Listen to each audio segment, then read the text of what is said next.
No, we are. We are only recording. Okay, that's cool. Um, yeah, basically the reason I'm recording is recording it because my note taking completely failed me, and this means that then I can go back and I can watch the recording back in my own Yeah. time and make the notes of the things that I actually do need to make notes of for my character.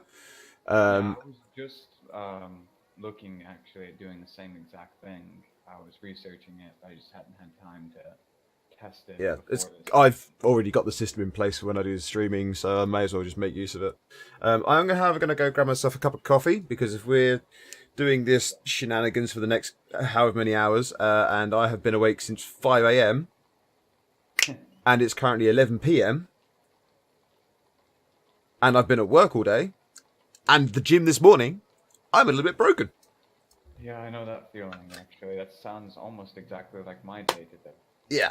Uh, so yes, I'll be back in a few minutes. But yeah, I mean, because it's already recording. If you want to do recaps just for yourself, anyway, I suppose you want to wait till Scott says. Yeah, makes sense.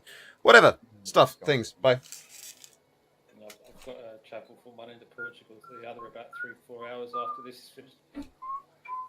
I'm actually gonna have everybody kind of do a roll call sort of thing after this, where I would like ask everybody just so we can make sure that everybody's sound is working and that everybody can hear. So I'll call everybody off down a list, and you'll like once again describe your character briefly, and then we'll move on to the next person before we start Cool. the actual session. I just kind of want to get in a habit of doing that as like a quick 10-minute thing at the beginning of each session, less than 10 minutes probably. It won't take that long. People after a little while, people will get practiced at it. And Exactly.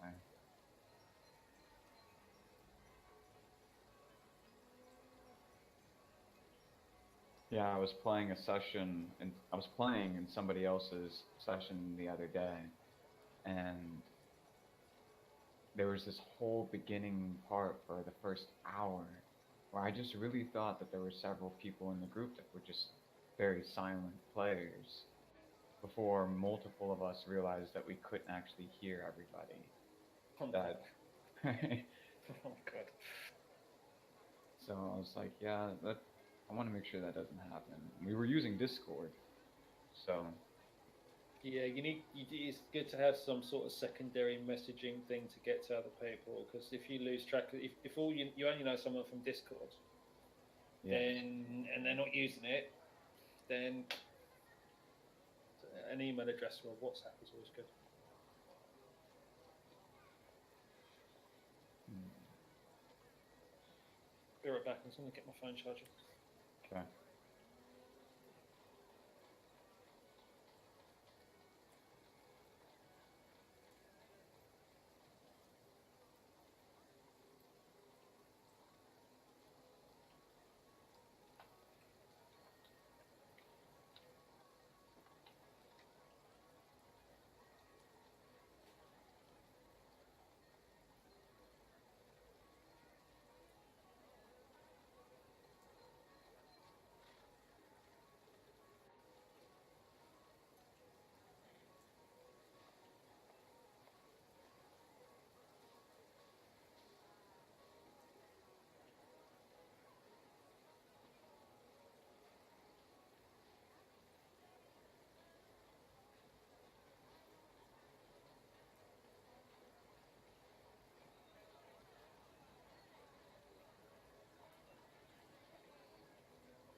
Oh, so Scott, for the tea that Miles got, Yep.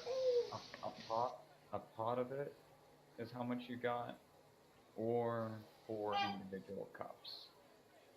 You don't have to make it all at one time. You can make it, a cup at a time. Okay.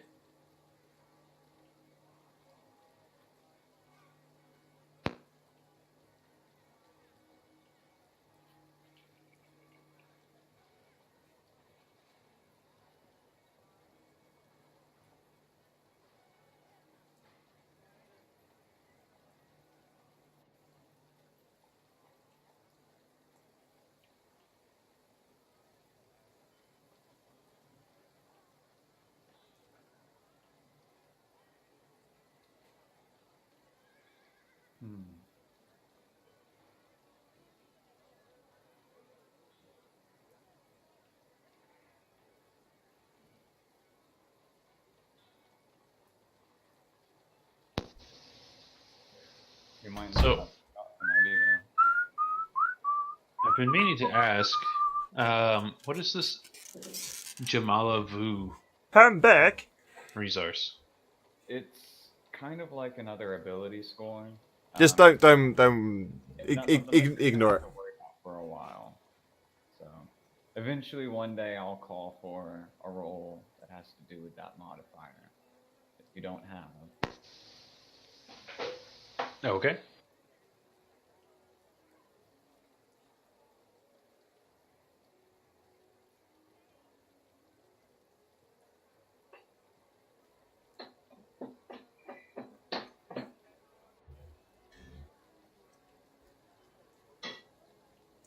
Do, do, do, do, do, do, do, do, do, do, do. Time to pop out my Alright. character sheet. Can I? Oh, Grav, you know the thing we were talking about? Grav, you even there? No. Okay, you know the thing we were talking about before? We're trying to add a window. It doesn't work on Firefox either. I figured out because the way that you maximize stuff on Mac is a little bit weird. It properly full screens it. Oh If yes, you- because it's if that. you detach it Yeah, from doing that, yeah, makes the tab. yeah. It's Figured it out. yes, the stupid Mac full screen thing.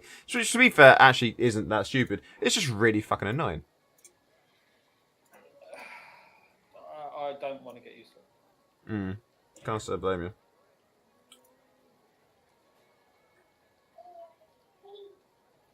Well, we'll just continue on without Scott for right now. He's not responding, so we'll be 2 people down today. If only there was enough of us. So, when we last left Brave Avalon, you had just exited Rosella's apothecary, seeking information on a man named Artus, whose desecrated holy symbol you had found in the crypts beneath the Cathedral of St. Ava the Martyr just earlier that day. You had been summoned to the cathedral by High Priest Lirin Velada, who wanted to confirm that you were not the source of an infestation of aberrations that had somehow taken root in the former tomb of Katharani Weaver.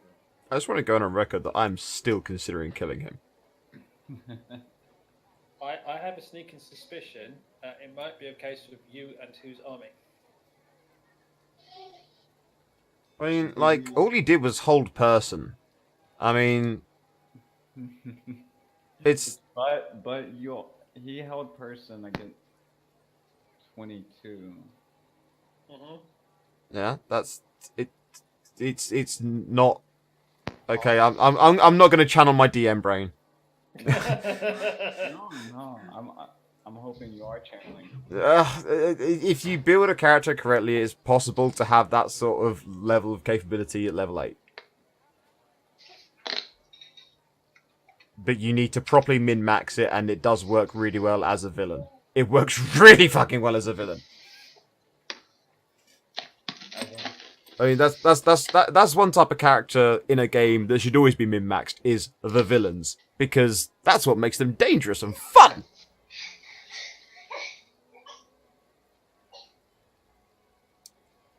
Well, neither confirming nor denying. Believing Artus to be a spy working for one of the cults in the city, you sought out his home in Old Harbor, hoping to find evidence of his motives. His home, however, was mostly empty, but for a few spare gold that appeared to be his life savings, a bag of rice, and a young kinku. From Rosella, whose shop next door, you learn that Artus had once had a wife and daughter named Wing and Claudia, and that recently he'd taken to hanging around members of a local street gang called the Sanguine.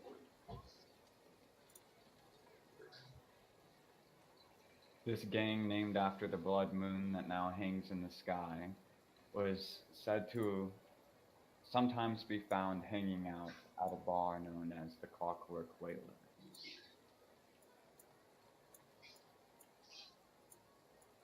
Found in the district of Little Jala. You're now just stepping out of her shop and seeing Casarani Weaver still trying to collect himself from a sudden realization about the possible nature of this strange. Oh, I are not a happy bunny. I'm quietly seething with rage. Claudia, Claudia.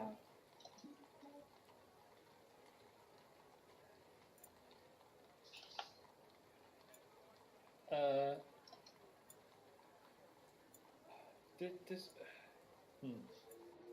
DM, roughly what time is it at the moment?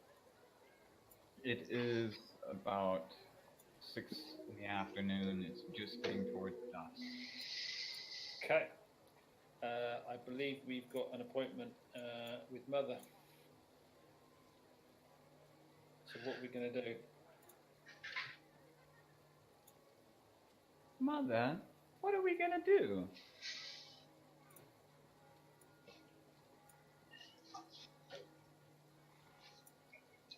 Should we take this one with us? We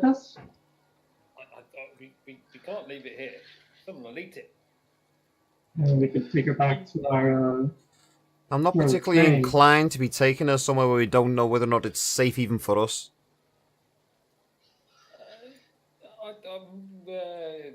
Yeah, that means we'd have to go back to the inn and then go along. We should have time. The chances are we probably need to leave someone with her as well, though. We can probably... I mean, the last working behind the bar, she'd probably do it for us as a favour. If we told her what the story was, if we told her the shtick, she'd probably be on our side and give us a helping hand. I'm sure Milos wouldn't mind watching after her for a bit. Shit, wrong one. Milos says, in fact, I have leads that I need to pursue. I can take her to the inn and watch over her in the meantime. Sounds like a plan. At the very least, sounds like something that possibly won't go horrendously wrong for us. Shit, I'm not one boots.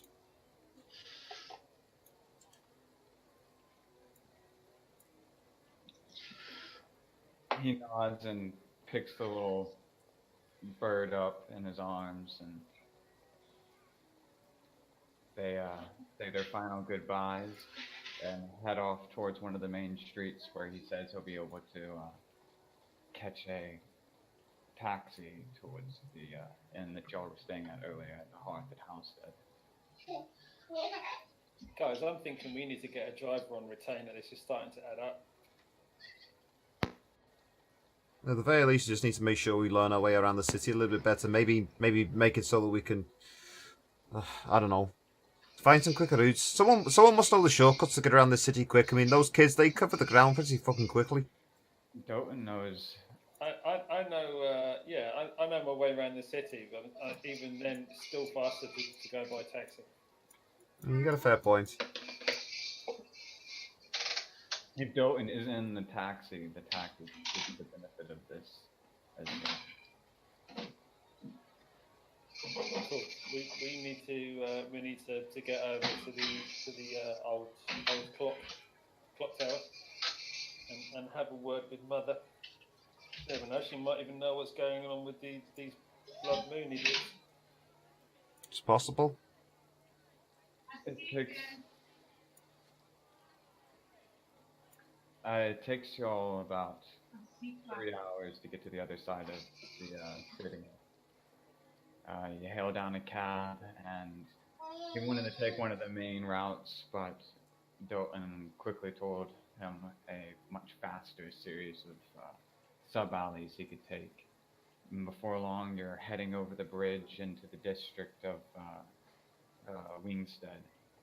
And then once more, you see the island in the middle of Wingstead, in the district known as King's Garden, and the clock tower rising up towards y'all, its hand still stuck at 3 a.m. I really should take a look at that, shouldn't I? Now, my notes for that game where we came here are in London, and I'm about 1,000 miles away at the moment. So, I seem to remember the secret knock was 3 knocks and then 2 knocks. I could be wrong. So I will stride up to the door and I will knock 3 times and I will wait a beat and then I will knock twice. Nothing. Give me a perception check. Please don't let them all be dead.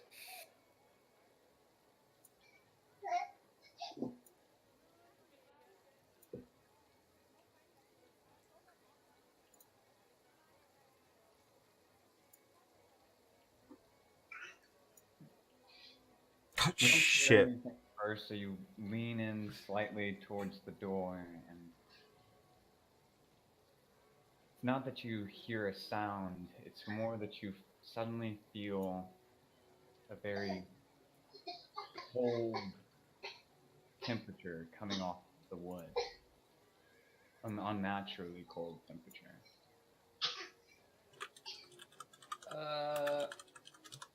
I would like to check the door to see if it is locked.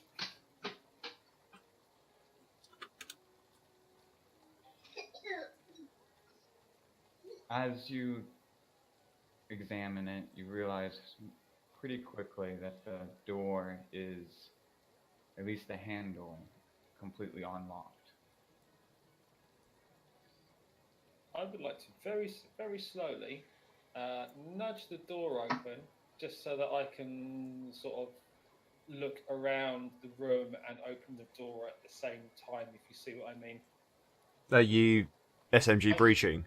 I'm very slowly breaching because I don't know what's in there. Yeah, yeah, okay. He's doing the PUBG breach. Okay, give me one more perception check and give me a stealth check. Okay. As you open the door, you feel a cool breeze. It's stale on the tongue, cold, dusty, and it sends goosebumps down your skin as you peer into the darkened room beyond, and all you can make out is the vague shape of the box that you had seen before, but there is no light inside. Someone really needs to switch to voice activation. Not switch off of voice activation, I should say. Because we're picking up everything from the room.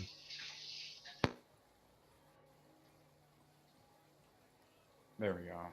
That's better. Yeah, it makes it very difficult to hear what you're actually saying as the DM. Okay. So it looks as it did before, but the air is chilled and feels stale in the throat. And there's no light in the room. No light in the room. You can only see about 15 feet in front of you, and everything past that is kind of dark shadows. You have I've got 60-foot dark vision. So okay. So yeah, you can see into the room, but all you notice is boxes covered with sheets, no lights, no. I think I'd be pretty close behind Dotan, I think. Okay, Yeah. give me a. But once Dotan doesn't instantly get like a hand reach out of the darkness behind the door and grab her face and pull her into the room, I think I'd take it as being relatively safe, and still as cautiously as I can. I will attempt to sneak in stealthily as well. Okay. Yeah, Y'all are both so sneaky.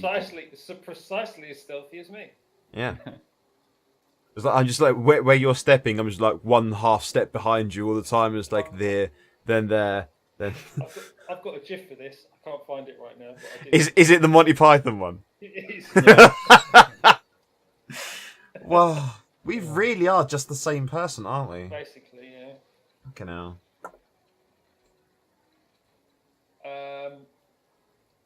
as I can't see anything, I am going to turn to Casarani and ask him if he has a lantern, because I don't need it and I don't want to light one because it'll mess up my night vision. I also don't particularly need one. I say, Okay. you do remember I can see in the dark as well as you can. Oh, just you was dead. I don't know what you can do. Okay. Oh, you'd be surprised at things I can do now. Atlas, Yes? where are you? Are you, we've got first in line here, Dalton, and then we've got Casarani. I can stand outside and take the rear if Miles wants to go in next. Yeah, I'll head in. And from outside, do I see any of like urchin kids like in the crowd nearby, or maybe looking at us?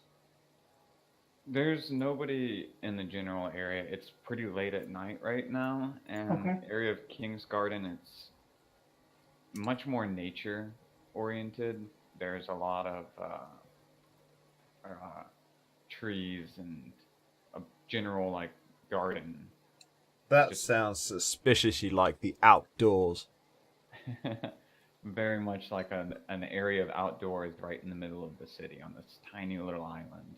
Oh, I tried that once. The graphics were amazing, but the story was terrible. I will follow inside then, quietly. How quietly? Let's see. Not quietly. Not quietly at all. You kind of just bumble right into the person standing in front of you and like step on their toe for a moment. I like to think that Kaz and Dotum, who've been having this like very careful little whispered conversation, possibly even in Elvish, would just both just slowly turn with just that look on their face, of like, Sorry. are you fucking kidding me? If you don't know how to break and enter, don't fucking break and enter. Or don't, at the very least, don't break whilst you enter. Duly noted. I'm going to turn back the direction I was facing, and I'm going to hope there isn't anything standing there in front of me right now. Okay, so I'm guessing it being a clock tower, there's going to be a set of stairs leading upwards. Yes, when you walk into the room, it's kind of like an octagon shape, and the whole center area is supported by 4 wooden pillars that if you were to stand there and look up, you'll be able to see the staircase wrapping all the way up to the top with the various gears in between it. And it's in that general center square of the pillars that there's an assortment of blankets and pillows where the kids had been gathered around and sleeping. There's also a small little cooking pot right there, but the fire is cold and dead. Can I do a quick investigation and just see how if I think it's been how long I think that they've been gone? And see Yeah. if I can find any clues. Yeah, roll investigation. You go to and examine the fire, and the coals instantly turn to ash the second you touch them. And there's not even like a single sense of heat having been here in a very long time. There's even a thin layer of dust laying across all of the pillows and the blankets, making it look as if somebody hasn't slept here in possibly months, which you know not to be true. As you also, however, are examining these dust-covered pillows and blankets, you notice that underneath each one of them is what looks at first to be very bent-shaped iron nails, about 4 inches in length each. How many are there of these nails? There's one for each bed. One for each bed. Okay. Without meaning to pun, I'm going to leave a pen in that for the time being. I'm going to sort of point out what I've seen to Kasarani and Miles, and then I'm going to start making my way upstairs. I would quickly pull out the notebook that I have, the book of designs, which is I have as part of my Tinker's tools, and make some scribbles regarding what we've made, what we've seen here. Okay. Also, chance I've sent you a DM. On the cord of discs, Dick Sword.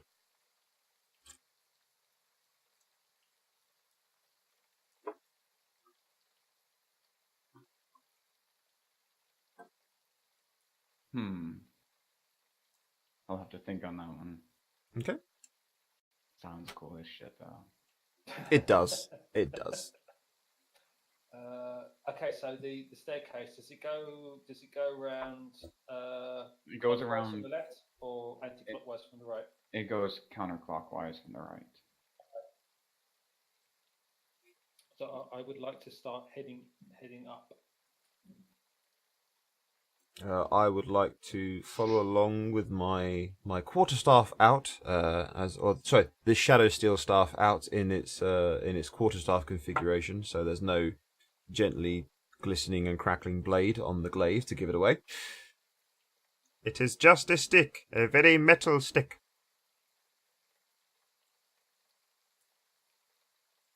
Okay, so our marching order is Doten in the lead, Kasarani behind, followed by A big bag Miles, of fucking I drums think. being dragged behind us. Miles. Miles, then Iridus, then I'll have she in the back. Does anyone else find it really, really weird that, like, the two very much non-tanky people have taken the lead? It's such a weird, because I know it makes sense. It makes sense logically in this particular scenario, but it's always such a weird sensation when the people who are least likely to be able to take a punch in the face are leading the way. Well, as you can see, I'm not particularly skilled on my feet. That's fine. I'm not highlighting it as a problem. I'm highlighting it as a mere observation of just the intricacies of how a party must deploy when they are faced with certain challenges. It's always Shaggy and Scooby that find the ghost first, is it not? It is, to be fair, it is. Ruh-roh. Should have been a druid. Alright. As you walk up the steps of this clock tower, you feel the weight of the Dust in the air? Of the no, of the steps creaking underneath you. The wood seems to be quite old, but thankfully sturdy. You go up a couple of levels, and can I get initiative from everybody real quick? Yes and no. In that, don't we need to have tokens on the field for that to work? That's fine. Or we're just gonna go smart. We're gonna go He'll smart. see it, he'll see it. Yeah. Okay. Cool. Exactly. Wow. Okay. Fuck me. All right. Well, everyone's going to be pushing past me. Oh, Clear- hang on. But if as I'm in front, why not be acting first anyway, and then just There is Okay. there's there's two schools of thought. The paper rule for matching initiative is that you take your turns at you decide between yourselves who takes their turn first, and if you can't decide, you can kind of like roll off for it. The rule that often gets played is the person with the highest dex modifier. You know, if they've all got the same initiative, then you go in dex modifier order of that level. That's the most commonly played rule. I don't know what you want to do, Chance. Obviously. that was a No, natural one that's- for me. Yeah. This time. Okay, so I feel like the natural one means you should be going last out of the fives. Yeah, no, I'm happy with that. I mean, I would ordinarily say, yeah, well, that just means that my dex is higher than everyone else's, but yeah, that doesn't really matter, does it? Natural one. Miles and Iridis, which of you two have the highest dex? You actually see there in initiative in the brackets next to it. It shows you what the modifier is. So Miles has got a +3 dex modifier, and Iridis has a 0 modifier. So if you are going to go down that school of thought, the turn order is me, then she, then Miles, then Iridis, then Dota. Yep. Okay. Oh, I'm gonna get punched in the face, and there's nothing I can do about it. Never mind. And I mean, you've still got an armor class, which as a rogue is basically your ability to weave out the weight of it. You know, there is a turn tracker built into Roll20. Yeah, I know. Okay. I'm just trying to keep this to the chest at the moment. Okay. Okay. So, he's rolling initiative for a dozen Rakshani in there. So it's fine. Oh, mate, no, stop it. The different game. okay. So, starting with you, Kasarani, Yeah. what do you do? As you approach up these steps, you're about halfway up, and you start to feel the temperature dropping lower and lower.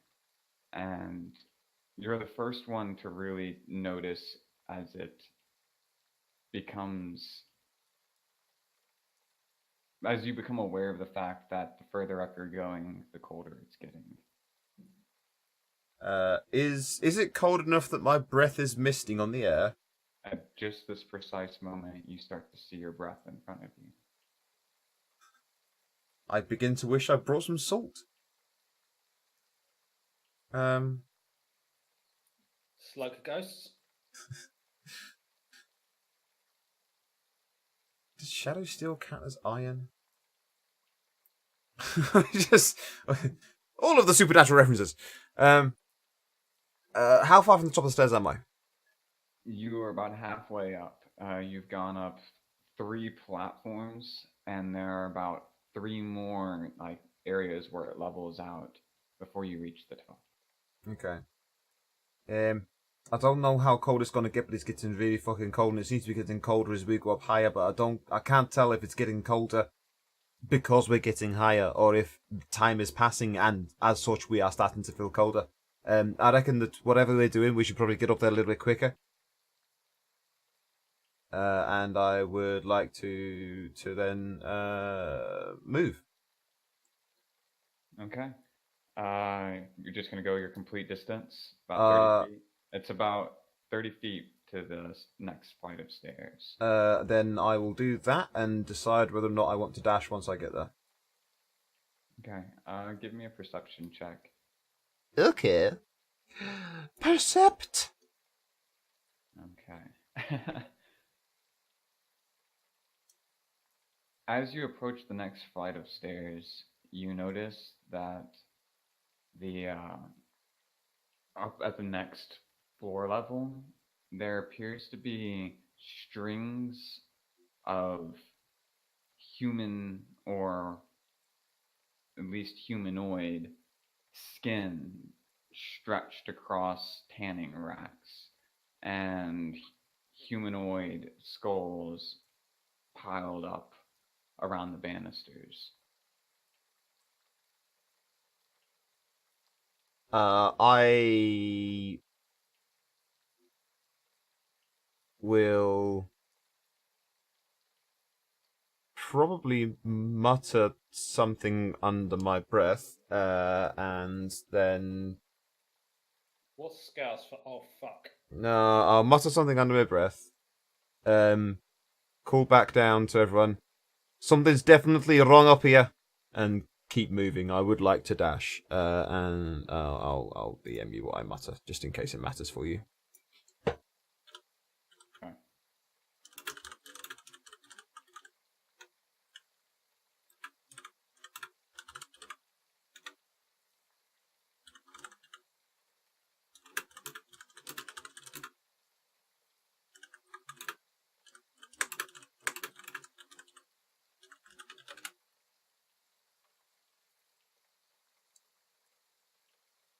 You make it nearly up to the next. You make it up to the top of the next flight of stairs, and you've reached now the second platform, and you see in front of you a macabre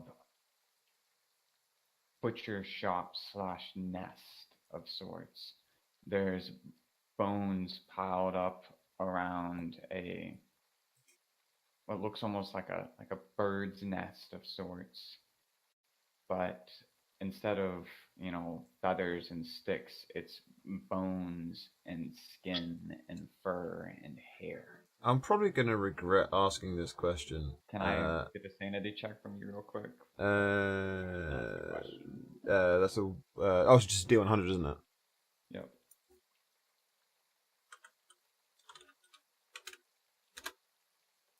$30. Okay.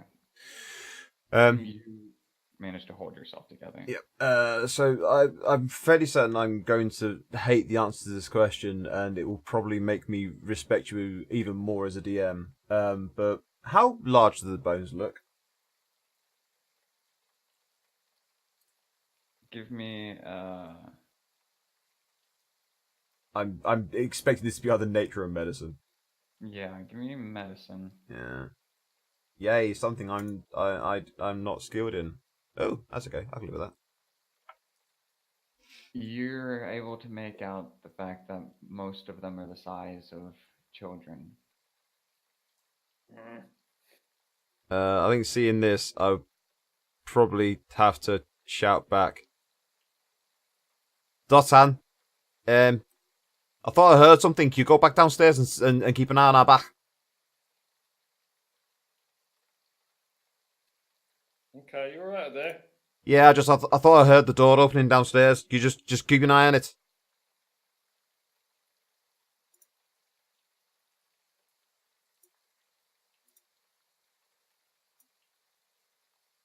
And that ends your turn. Yep. Okay.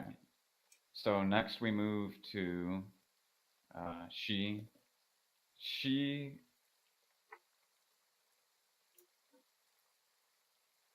She can actually let me use. I'm trying to stay with she's think.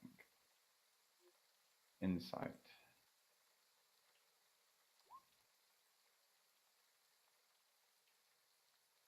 She can tell that you're perturbed, but as soon as he hears your explanation to Dalton, takes it for what it is and says, Dalton, I'll go with you, and follows after. And makes a movement towards the stairs. And that ends She's turn, bringing us to Miles. I'm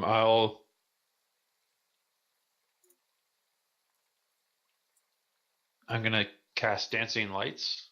What's the staircase like? The staircase is like, it's just a simple wooden staircase. Doesn't have any backings on the other side of it, so you can kind of almost see through the slabs to the ground below. Okay, but like, that wasn't a clear question. Is it sort of circling? Like, I'm kind of picturing the bell tower from the end of Batman the movie? Yeah, kind of. It's hugging the walls. So it's kind of like hollow through the center. Exactly. So yeah, I'll send my dancing lights kind of up the middle, so it's lighting the space evenly from the center. Okay. And Give me a perception check as you do that.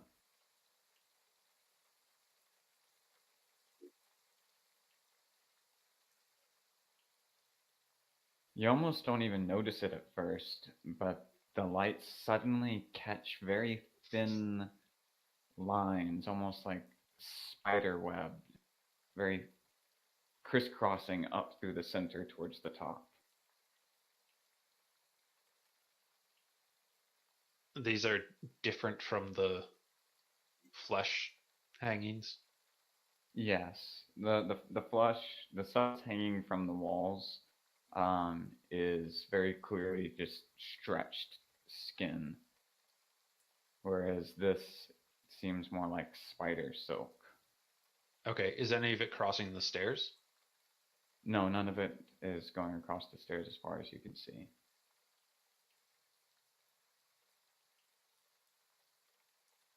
Okay. And I guess I will move 30 feet towards Cass and just come up and like, do you need a hand with something up here? Did you notice these filaments? You managed to make can it to the base can- of the stairs. Can I like You can break the see turn that. order enough to be able to like turn to him and just like Yes. put hand up, put finger up to lips? Yes, definitely. Until like actual combat happens in this scenario, y'all can talk somewhat freely. Yeah. I will attempt not to make the stairs creak as I come.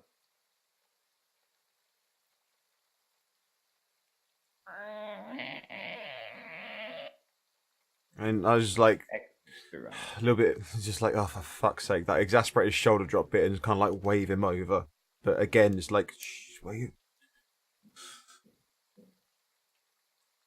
And then that brings us to Iridis. I'd like to take the moment in this cold air to cast Armor of Agathis on myself. Okay. First level. And then just start making my way up, following Miles slowly.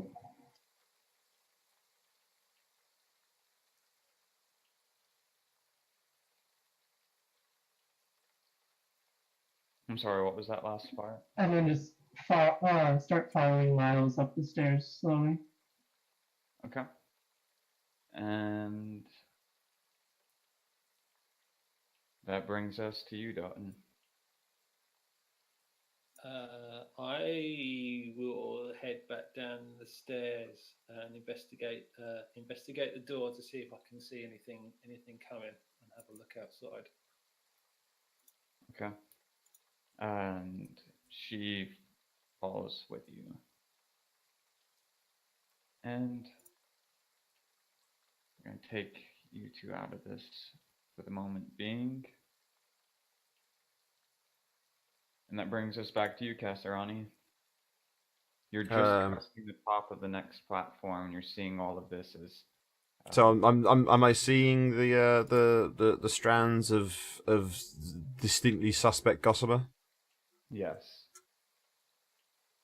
Okay. I would like to very carefully move so as not to touch any of them that may be potentially in the way or anything at all.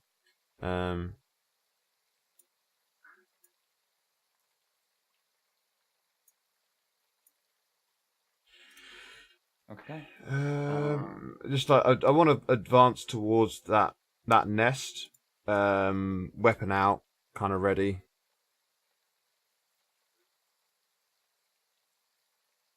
Okay. As you approach the nest, you get the general feeling that nothing has been here for quite a while. Everything smells really, really old, and not even like the kind of old dead that has gotten to rotting, but everything just smells like ash. Mm.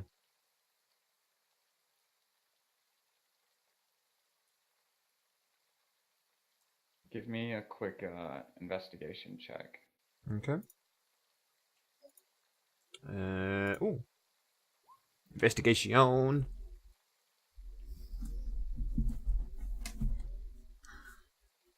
You find one more of the iron teeth, and then as you curiously see it again, you push it out of the way and you find another one, and then another one, and then another one. Within this nest of bones, there are 7 of these 3-inch long iron nails. 3-inch long iron nails. Given the fact that I have been spending quite a lot of time, certainly since I've come back to life again, in very close proximity to my Shadow Steel staff, and I suspect that I may be somewhat more sensitive to it than even that amount of time would say, based on the fact that it is my pack weapon. Do I have any further insight into the material these spikes might be made of? As in, do I think that they might also potentially be Shadow Steel or something not necessarily fully of this realm? Um, I mean, as far as heck, I've got my you know, Tinker's they're- tools. I can they're- try and they're- experiment with it. Oh, I don't know. It's not necessary. Okay. You can tell quite easily that this is. I mean, your father was a smith. You've seen Yes. enough metal in your days to know what very cheap iron looks like. Oh, it's pig iron. Okay. Yeah. Look, I'll gather them up anyway. And just like examine each one and just finding them all to be the same. And pop them into a pouch. How many did you say there was? There were 7. So with the 5 that you had from downstairs, that gives you 12 in total. Okay, 12 pig iron spikes. And so roughly these like large nail length, yeah. So they're like basically like, are we talking like the length of the middle finger sort of thing? Like Bigger, the, smaller? Like the length from the bottom of your hand to the tip of your middle finger. So more about, I guess, 6 inches. That's, well, I mean that's potentially sort of like 9-inch nails. These are almost like sort of nails you use in crucifying somebody. Precisely. Um, But they're very bent and jagged though, so if straightened out, they would probably be about 9 inches long. But because they're yeah. crunched and bent along the way. What in the hell's going on here?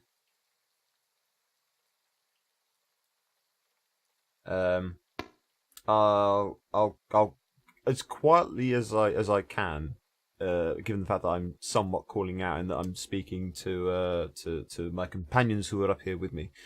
I say, look, I'm not a fucking doctor, but I'm fairly certain that most humanoid creatures have bones a little bit longer than these ones here. So either whatever it was that's up here killed an awful lot of gnomes and halflings, or those kids that we saw before aren't around anymore. That's why I've sent her downstairs, because she used to be like these kids. She used to be like street urchin sort of thing. If she sees this, she's going to go fucking nuts. And for the time being, break initiative. Okay. I mean, Um, whatever's going on up here, I really don't like it.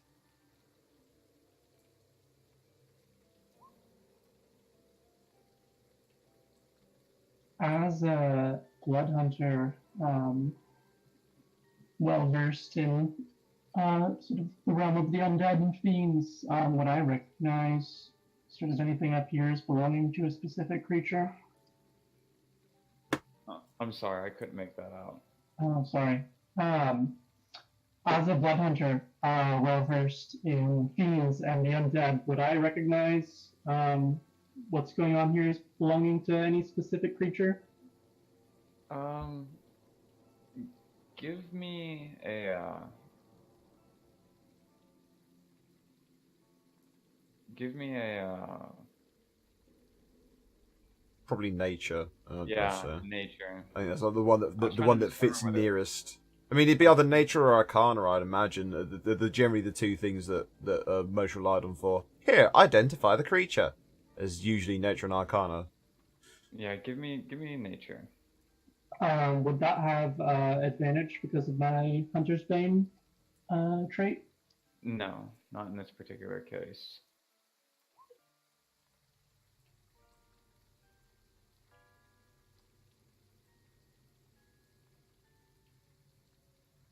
You've heard stories of less of a. It's kind of like a boogeyman creature, and it's had multiple names, but it's known for its delight in eating children.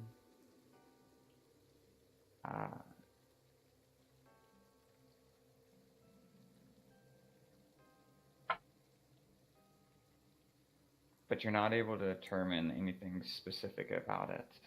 You know that it's not undead, and it's not a fiend. Okay. Do I get any hints about the nature of it from the gossamer threads? I would be specifically checking them out, see if they're magical in any way or something. Oh yeah. Give me an Arcana check.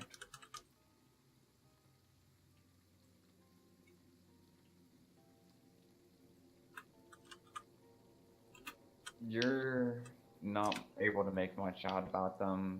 They seem to have some sort of shine to them, but it's probably just the light coming off of your dancing lights coming up through the center of it.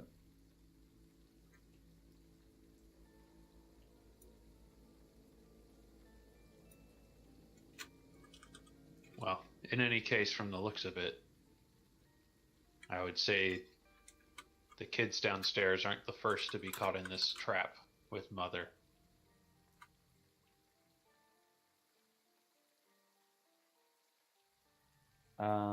As y'all approach the next flight of stairs, you notice that it's got quite a lot of the threads barring the path up to the next platform, which would be the final one at the top of the clock tower.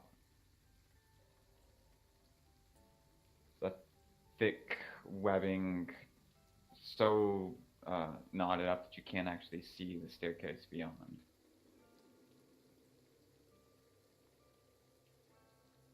Can we hear anything coming from above us? Give me a perception check.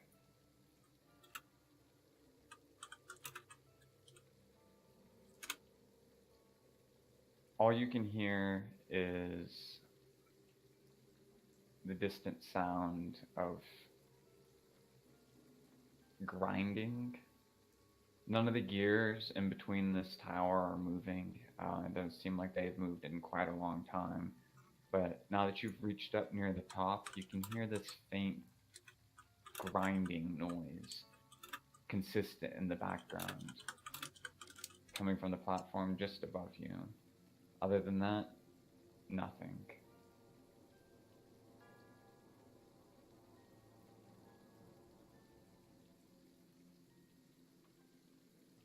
How should we approach this? Kasarani class? I mean, I don't know.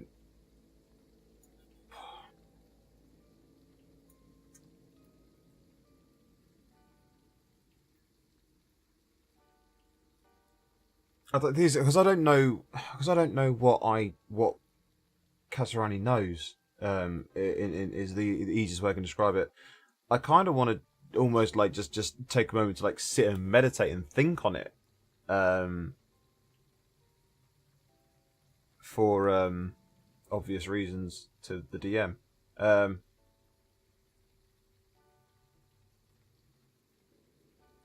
If you want to think about it for a while, I could cast Detect Magic as a ritual. See if we can get any idea of what's waiting for us upstairs. Yeah. Of course, And we what could. should we tell our friends below? We could just fucking go for it. Like, one thing I don't know absolutely for certain is that whatever's doing this is clearly no friendly thing. So we should probably put it down before it tries to do that to us. Agreed. And I shall twist the collar of my quarterstaff and cause the glaive blaze to spring into slightly eldritch crackling life, and head towards the stairs at a run. Bound. I bound. Like Tigger. Can I form my dancing lights into a man shape and have it run just in front of him? Sure. So that maybe it might. But I Distract think or something. making it look, if you want to make it look convincingly like a person, I'd say that you'd have to maintain it like a concentration spell. So it'd be, you could only maintain one concentration spell at a time. But the complexities of making that spell look like a person moving. Yeah. Well, the dancing lights is a concentration. Oh, okay. I forgot that. Is it really? Yeah, there aren't that many cantrips that are, but it is. It actually only lasts a minute, so I guess if it's been more than a minute, I've kept recasting it. Okay. It's one of the more peculiar cantrips. Well, in that case, yeah, sure, go for it. Just Yeah. maybe 10 feet in front of him. There is still this spider web blocking y'all's path in front of you on the next staircase area. I flick out with the blade of my glaive without even breaking step. Alright. You're able to cut through it with ease.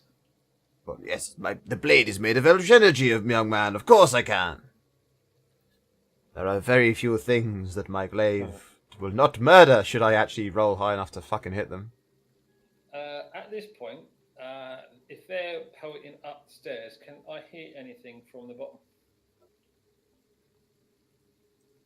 From the bottom, give me a perception check. Yeah, and I'm not stealthing anymore now. I should say I'm moving at speed. From that far down, you can't really make out anything. Are you kidding me? In my house, I can hear when my cat jumps off my bed. Yep. I guess I just have a really good passive perception in real life. Or a fucking fat cat? I have got a fat cat. He weighs 9 kilos. Holy shit! He's a big old boy. I can probably hear your fucking cat joke. As the gossamer veil parts between you and y'all run up the next flight of stairs, this guardian of light kind of running ahead of you to light up the top floor. You notice in front of you the back end of the clock tower with this dark red light coming through the glass, casting the shadow on the floor and the silhouette of 3 o'clock.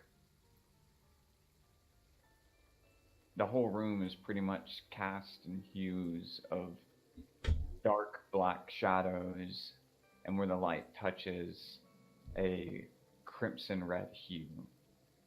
Yes, that means basically the whole area is essentially lit up in sort of like a weird reddish, a slightly red tinged grey for me, I suppose, then, because of the whole dark vision shenanigans and how that works. Yes. So now that I'm up at the top, casting a glance around, do I see anything that looks like it wants to eat my brains? Give me a perception check. Okay. 12. And Do I- as soon as I get up there and see that it's like a room and nothing's immediately attacking my light man, I'll just like separate it out and send a glowing globe to each of the corners, sort of thing. Okay. For brevity's sake, I'll say that the perception check was done after the lights went out as well. So these lights scatter out across the room, lighting up the dark corners of it. I am And, looking up as well. I feel like maybe that's worth mentioning that I'm looking all around the room, including up. Okay, give me another perception check, everybody, with advantage. Me as well. Yes, you as well. Okay. Doof.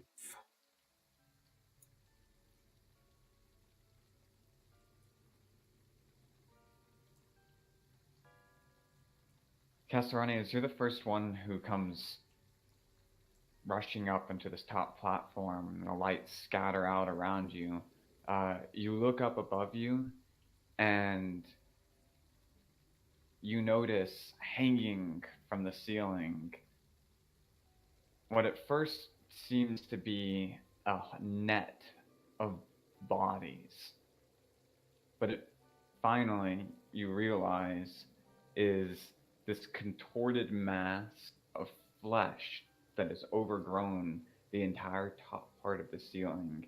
And hanging down just from the center of it, about halfway from the top of the ceiling to the floor, it should be about 20 feet over your head, you see the upside down figure of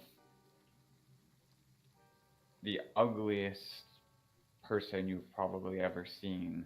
It's got one long right arm that's about 8 feet long, and the other one is normal human sized, and there's bulbous areas of its flesh, much like the ceiling that it's attached to, that seem to be growing out like cancerous growths.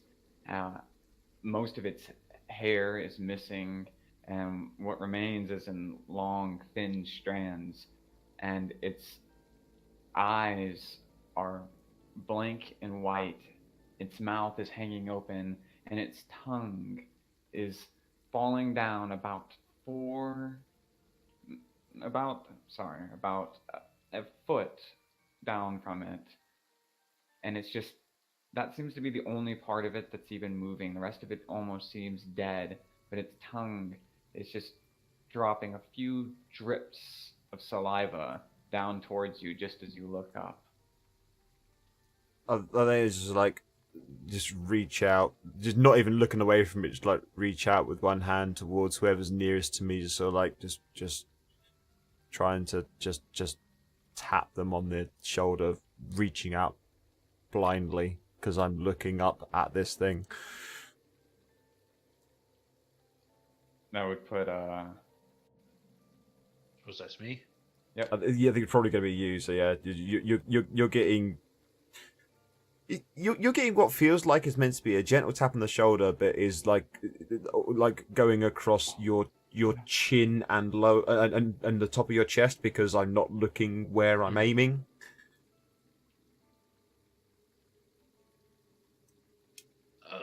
That looks like we should maybe just go back downstairs, I think.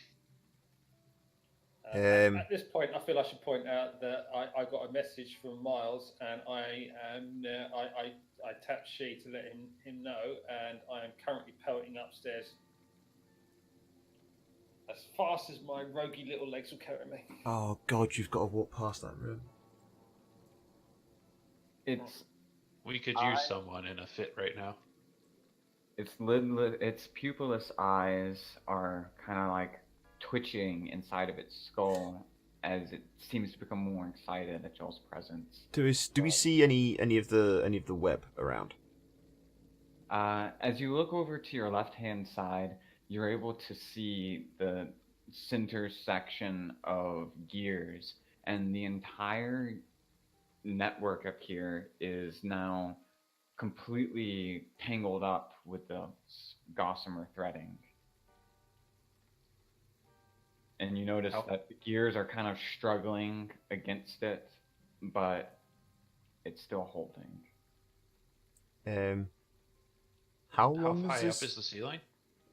The It's ceiling it's is a 20 good, feet like- above us, and it's he says about halfway down. So one would assume that the 40. total ceiling is about 40 feet. How long has this clock tower been showing 3 o'clock? Give me a history check. Oh, I was actually asking the party. Oh, That's why I did it in accent. yes. It's a British accent though. You can't tell that. Guys, It's the same. how long has this clock tower been stuck at 3 o'clock?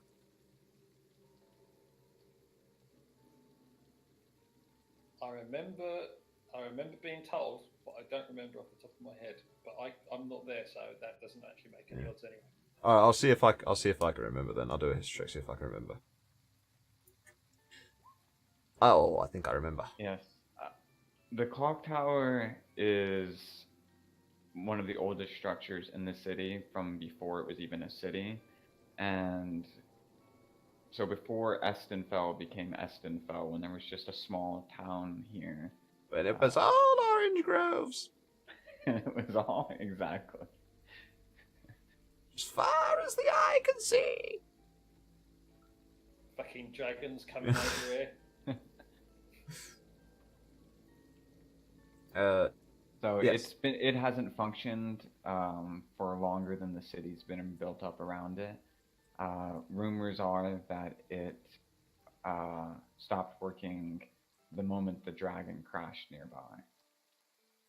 Oh, this is just like one of the dragon's like venereal diseases or something. We're about to fight dragon chlamydia, a sentient genital wart. Like the things from Cloverfield.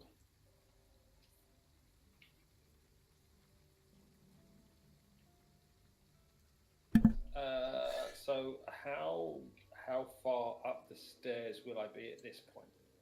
Because I know at some point I'm going to have to go past the room that Kasserine didn't want me seeing. You're approaching it just at this moment. and It's whether or not you realise that the bones are the size of a child's as well. Because you may just like, oh look, it's a nest, and chip off. Oh shit, bones, that's horrible, and then keep running. Yeah. And as you approach the top of the stairs and you're seeing these bones gathered around you in this disgusting nest of human flesh, suddenly above you, you hear betrayer as the creature on the ceiling's eyes suddenly roll forward, and you realize that it's not pupilless at all, and it looks down at Kasserani with one eye, and then with Miles with the other one, and its tongue suddenly wraps back up into its mouth as it gnashes its teeth to cry out at y'all. Oh, no, it's doing the chameleon eyes. That's enough. Firebolt. And Eldritch now, Blast.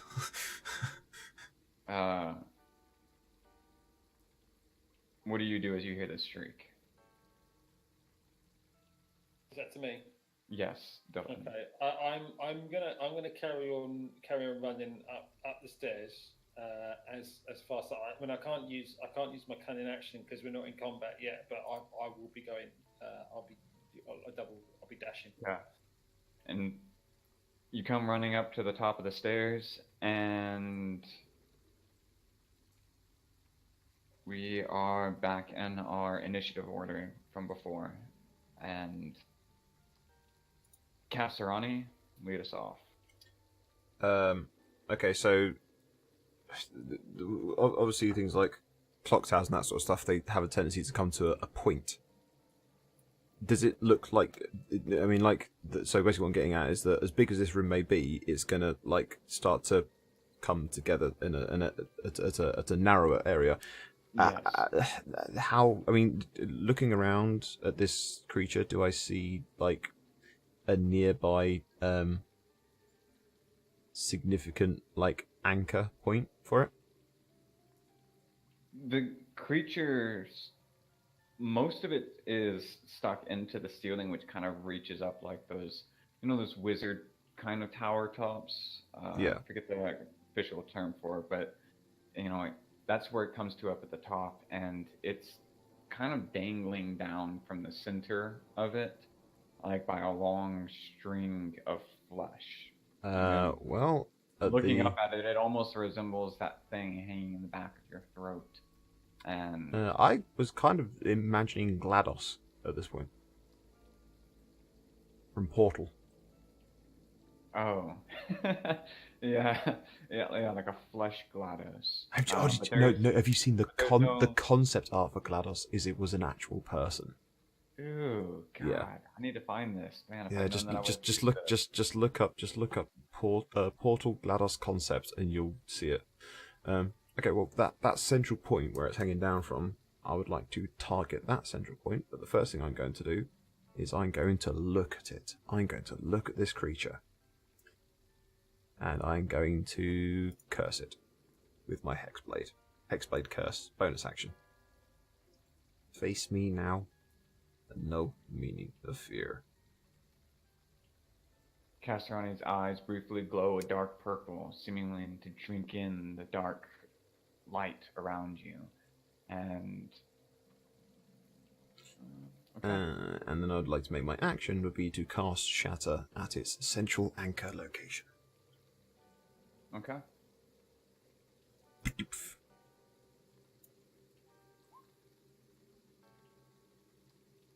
Its configuration, tectonic shift. And Hang on, is your Hexblade Scottish now? Don't know. all of a sudden, you see the flesh holding it up to the ceiling ripple and then burst, and blood spews out like raindrops from the ceiling as suddenly it falls right down away from its nest, hitting the ground just in front of you, Castorani, about 10 feet away, and it is currently knocked prone. I'm so glad that worked.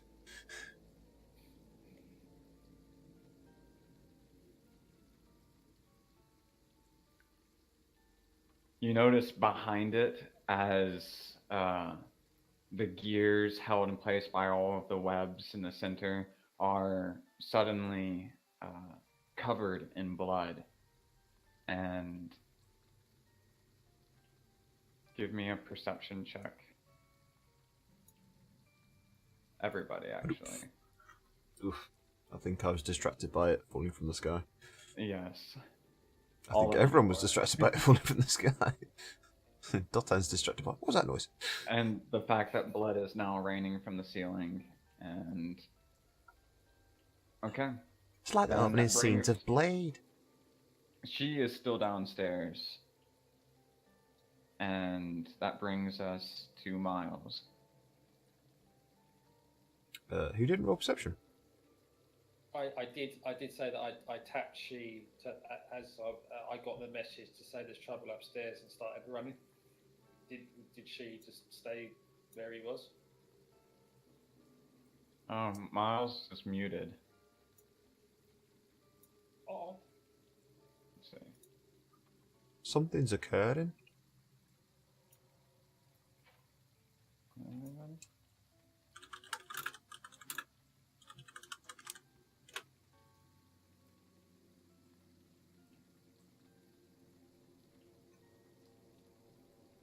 It's not time to disappear, man. Oh, he's typing. Oh.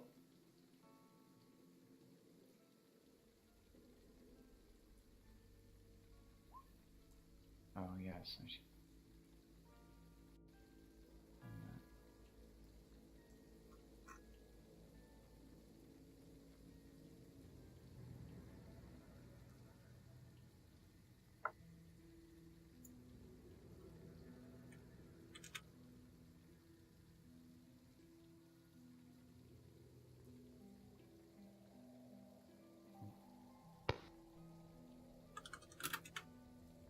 How about now, man?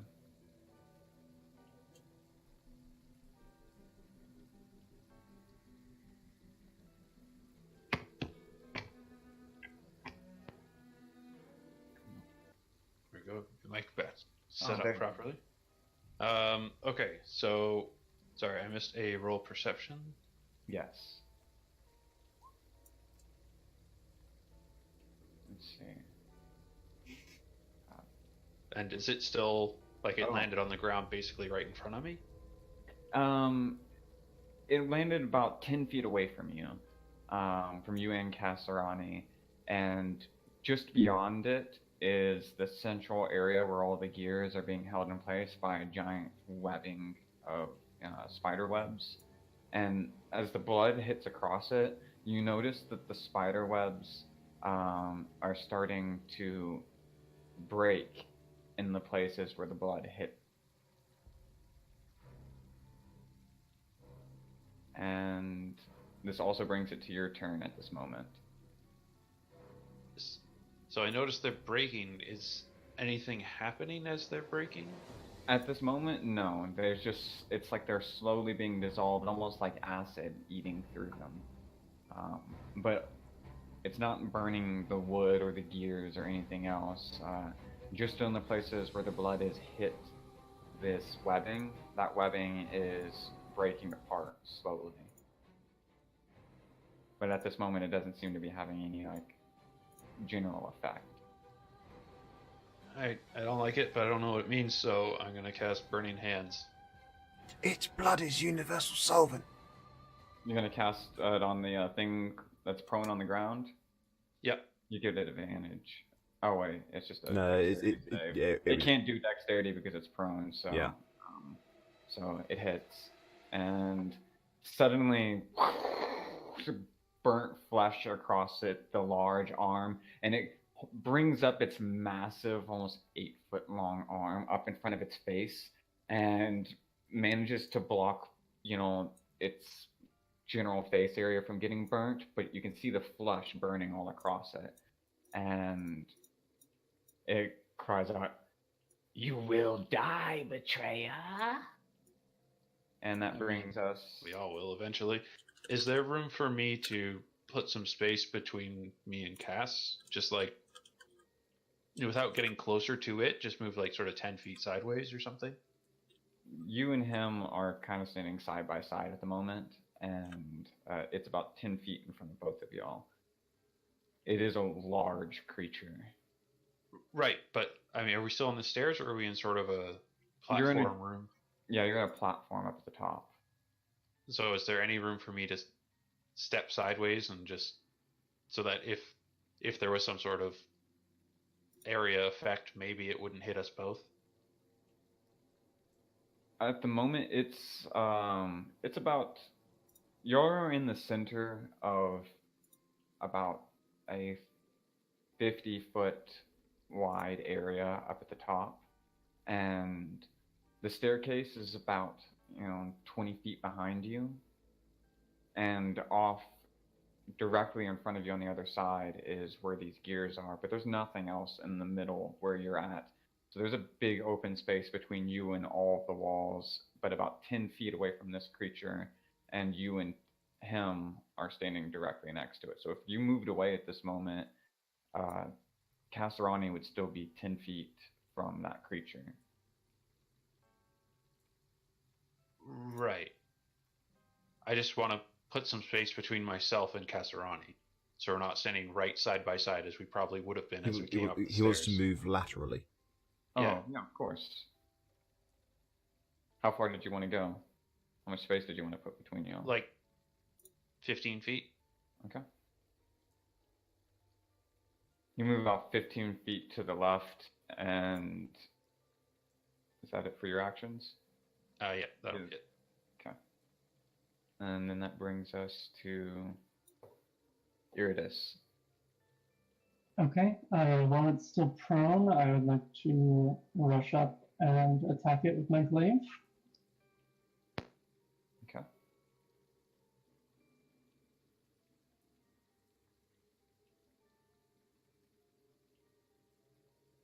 All right. and then yeah, I'll stand right there and just wait.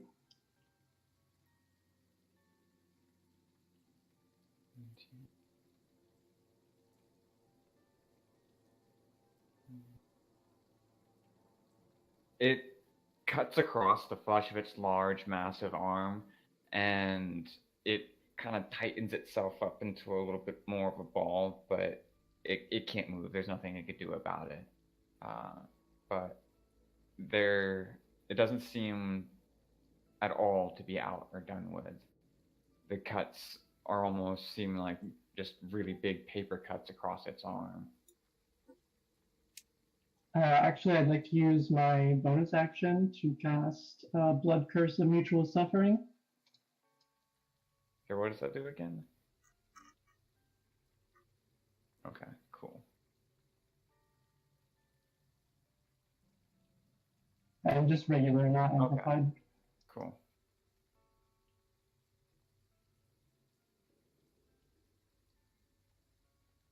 And that ends my turn. Awesome. That brings us to Doten. Okay, so as I enter the room, are people right next to the creature? They've got some distance between themselves and the creature. I know someone just hit it with a melee attack. Was that with the glaive? Was that from? That was from 5 feet, so I'm right up next to it. Okay, cool. So that I would seek something like that. Out of character, I would be worried about it having like acid for blood or something like that. Okay, I will move up to it, and I will double daggers. Okay. Double dagger, double dagger, double dagger.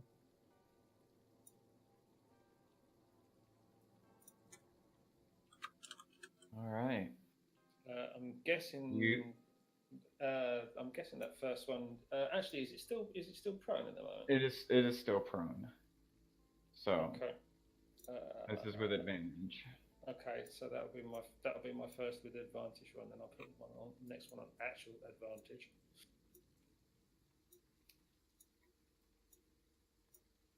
Oh yeah. There's nothing it can do. It's using its arm right now to try and protect most of its, vital organs and face, and it's accomplishing something, but y'all are tearing up this arm. So that's for the first one, and that's for the second one, and then sneak attack. All right.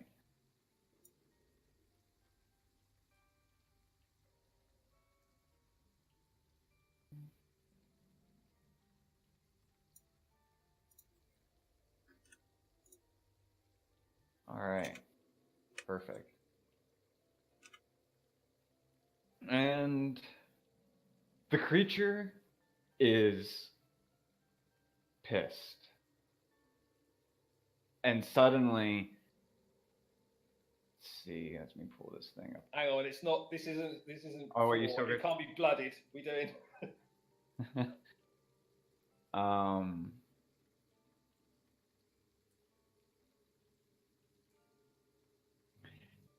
You see that it lifts up its arm and kind of peeks out from beneath it, right at you, Dalton. And it's got a smile on its face as it looks at you. And then all of a sudden, it swipes out with its arm in your direction. And what's your armor class again? 17, I think. Yes. You manage to duck just as this arm sweeps into your direction and it misses. And This is its big arm, I'm guessing. oh yeah, it's big arm that y'all have been slashing at. It's just swinging in your direction. And at the same time, I also need to see the AC for Miles. What's your AC? Holy 16. shit, that's a big arm. 16? Yep. And I also need Iridis. 14. And Katsurani. 16.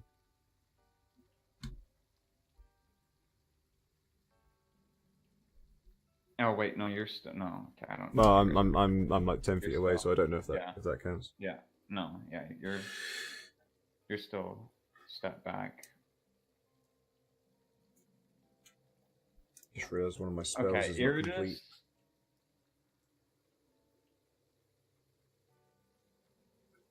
Suddenly, you feel Yeah, wait, yes, it is. large nails scrape across your body, Iridis, and you take. Okay.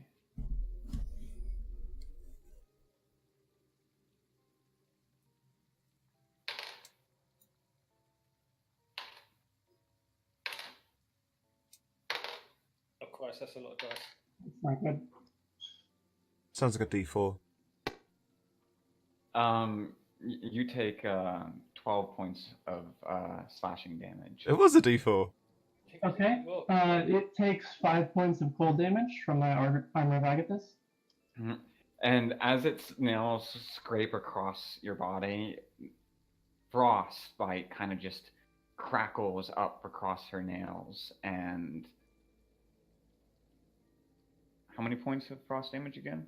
5 points of frost damage, and then it would do 6 points of necrotic damage from my blood curse.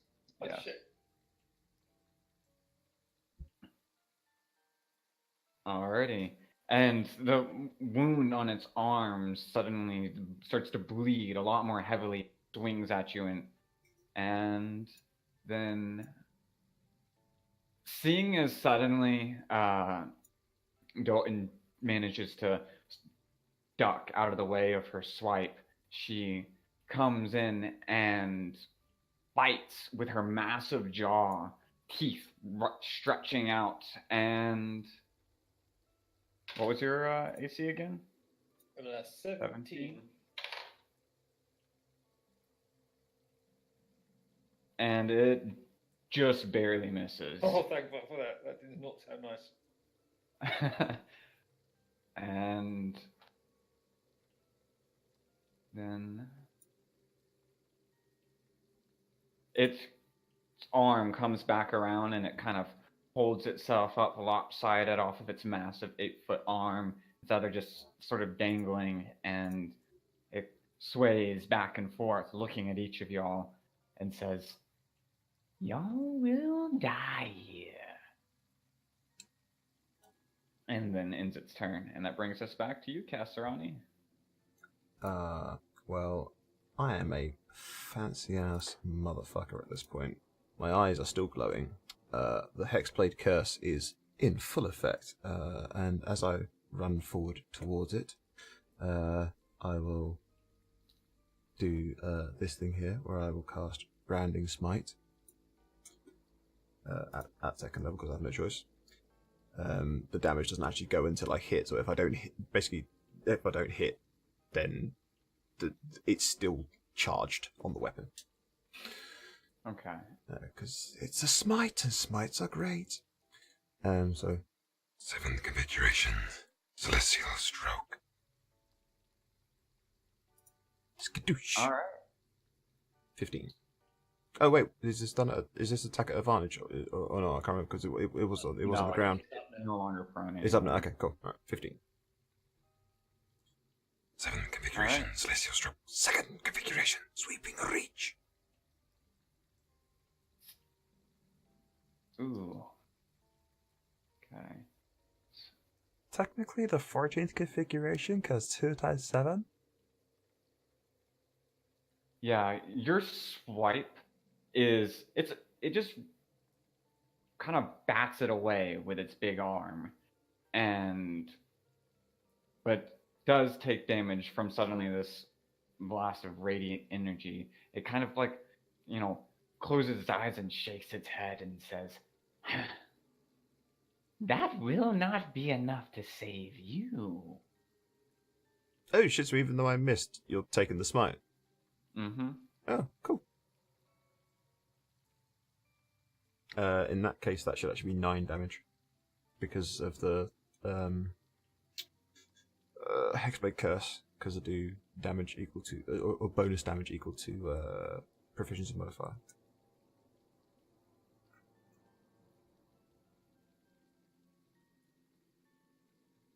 It's still smiling at Yeah. y'all. Oh no, I'll just let you know for the sake of accuracy. Okay. And is that all for your turn?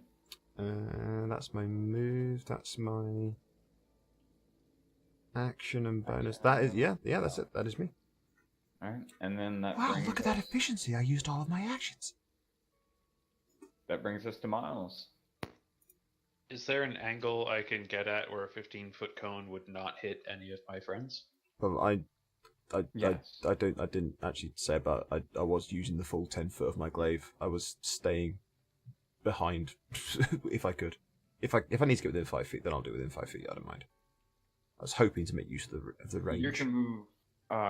You would be able to move into like kind of like a flanking position off to the right hand side of everybody else. It would take most of your move action, about 20 feet. Okay, and of the cold and fire damage that it's taken, have I noticed that either of those were particularly effective? You do notice that it didn't seem to worry too much about the cold that was creeping across its fingernails. It barely even got past the fingernails as it swiped at you. And already right now, the frosty effect on its hand is gone. But the sweltering parts of its skin where the fire burnt across it still seems to be quite painful looking. Okay, then I am going to pull a California Reaper out of my bag, pop it in my mouth, and cast Dragon's Breath on myself, and blow another 15-foot cone at this creature. Basically amounts to a repeatable Burning Hands.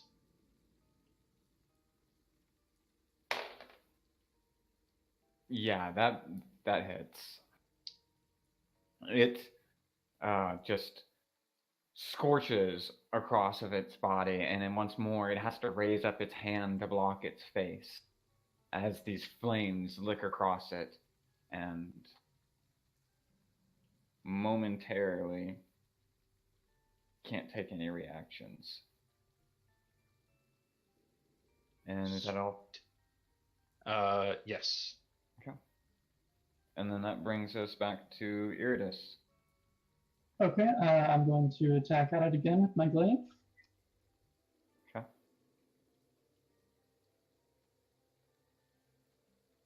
Yeah, that hits. And then I'm going to back up as far as I can, maybe 20 feet or so.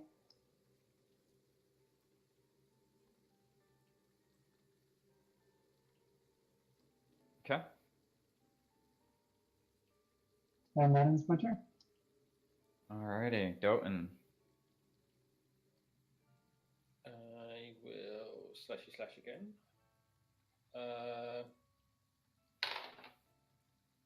Yeah, I'm just going to slash time being.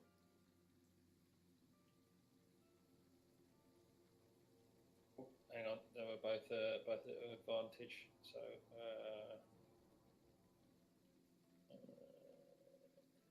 actually, just that one that actually came up will be one. So I'm guessing only one of those hit. So I will roll the damage for one. There we go. And a sneak attack.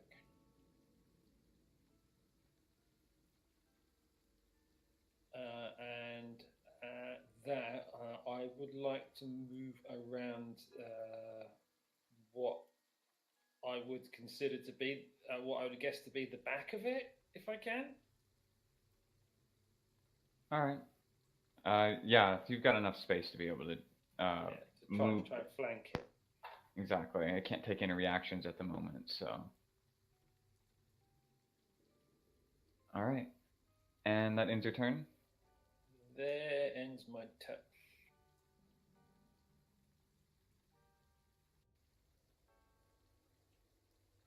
All right, what's your AC?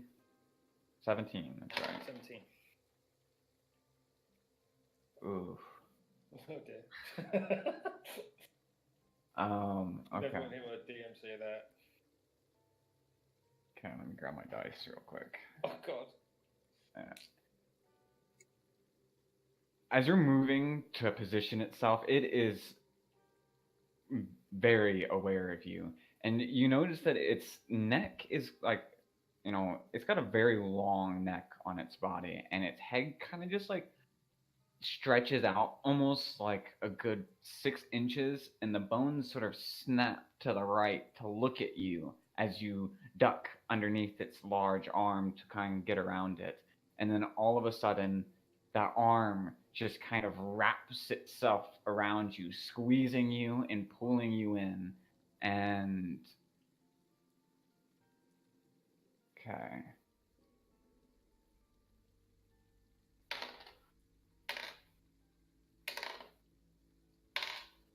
Stop rolling dice. It still sounds like D4s. I know, but there's so many of them. Look, Yeah. he's still going. The average result on a D4 is 1.6. It's not a 2. It's less than a 2. Yeah, they're mean- D6s. D6s? Huh? Well, you're fucked.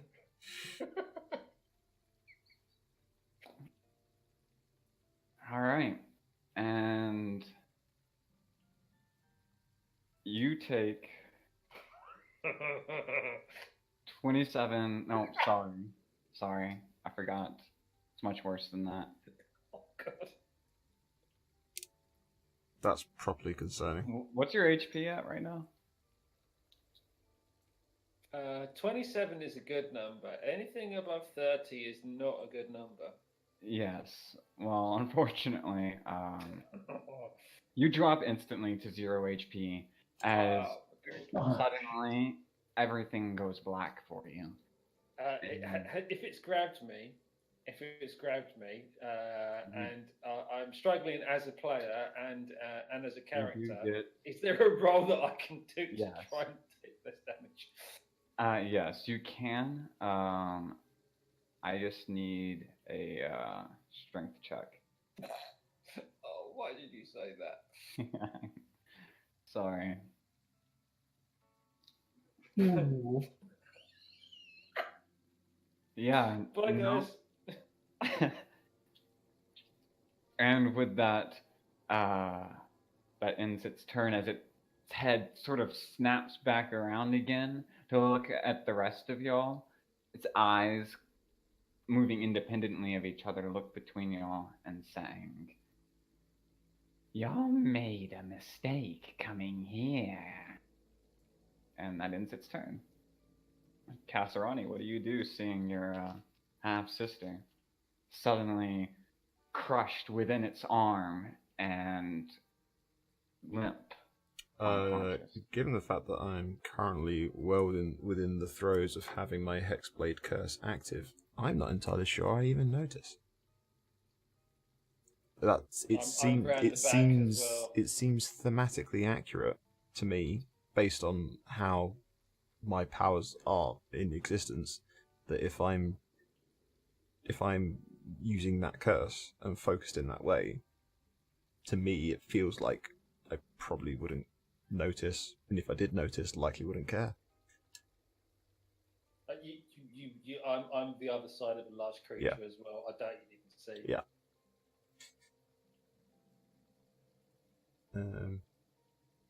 I will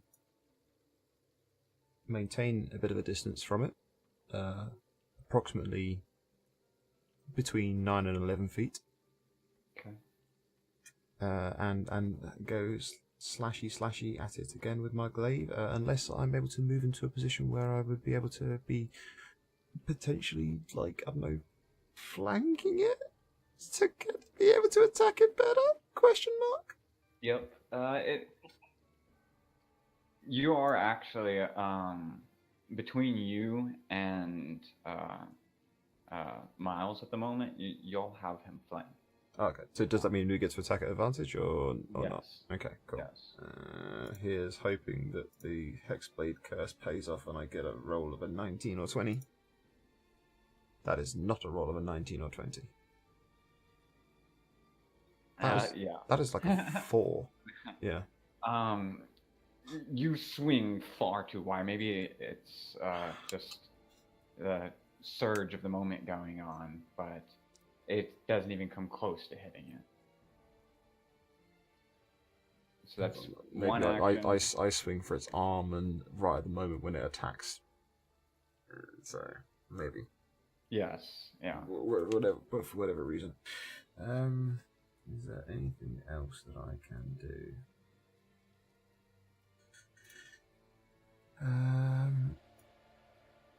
No, that's an action. That's an action. That's already active. That's a reaction. That's a bonus action, but I don't have any spell slots left now. Wait, or do I? No, I don't. Oh, which means that reaction can't be done anyway. I think I'm done. Okay. All right. That brings us to you again, Miles. Okay, since it has Dotton grappled, I would take that to mean that there's no way I could use an area effect without hitting him. No. If you were to try and attack him, you would also hit Doan. Okay, so then I will use Firebolt. Okay. Now, because we're flanking, do I have advantage on that? Yes. Well, yeah, you're the DM, so you get to say, but yeah, generally speaking, ranged attacks like that don't count for the personal advantage, because if you're no, if the other thing is it's the way the flanking rule works is it only really applies to melee. Oh, okay. Well, then in that case, But Yep. I'm not rules lawyering it. It genuinely is completely no. your call. If you want to say that will make me happy because that means I can use Eldritch Blast. So I'm easy either way, personally. I was unaware of it, and since I'm aware of it, I'd rather do it the right way now. Yeah. Yep. Same. Like, all right. Yes, you managed to hit. The firebolt doesn't just hit its arm. Its arm is too busy grappled up at the moment, and because it's busy, this strikes it right across the face, and its eyes kind of roll back into its head again as the hair on its skull suddenly just right up, burning away, and it lets out this kind of blood-curdling scream. It is very upset now. Okay, so it's looking like we've done some good damage to it so far. Yes. I can just That land one strike at decent first that attack. you thought was just weak when it came out, you know, your aim was sure, but the flame itself didn't look like it was going to pack much of a punch, but it quickly spread across its face. It definitely does not like fire. If I could just land one decent strike from my glaive, I'll do so much damage to this thing. Just praying for that actually landing a hit. Okay, yep, that's it. Okay, and that brings us to you, Iridis. Okay, I'd like to rush up and get 10 feet away from it to attack with my glaive. Okay. Would I have a advantage if I try to flank it? Who else is flanking it right now? It's you and Kasarani. Okay. I mean, if we've essentially got it like a three-way flank at this point, I'd say. Yeah, We're on the Almost 60 got it degree circled. points. Yeah. So no, the 120 degree points.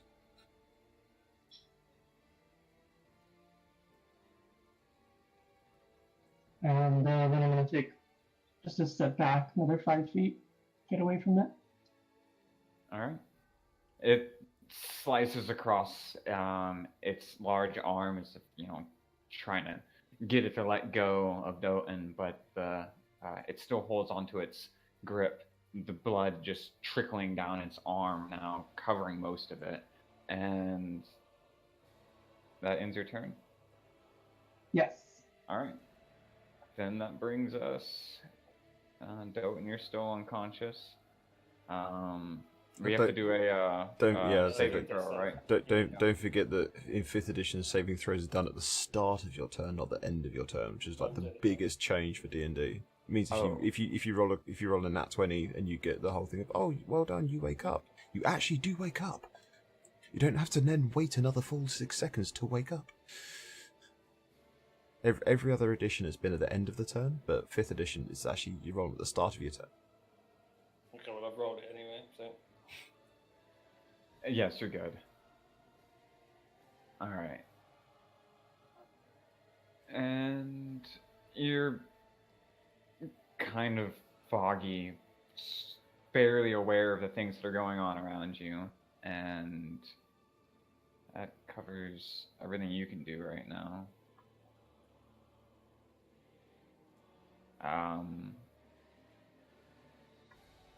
This thing again, make sure it doesn't kick you anymore.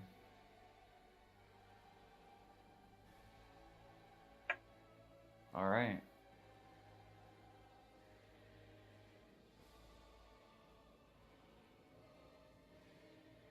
As you'll swipe and cut at it, and it starts to, feel its hair and flesh burning on its face, it loosens up on Doten and reaches around with it one hand to grab the back of his head and dangle him in front of each of y'all. And holding him kind of loose by the head, a good, foot off the ground, says to each of y'all,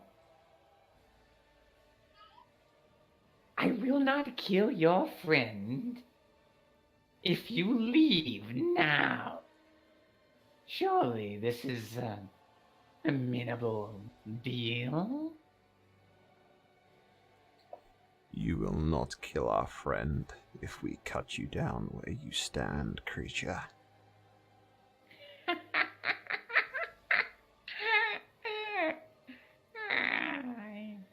You think you can cut me down before I squeeze his skull like a peach? I think you have not met him. He's very thick-skulled. Do a persuasion. Do an intimidation check, actually. Aw, fuck. That's the one charisma I don't have.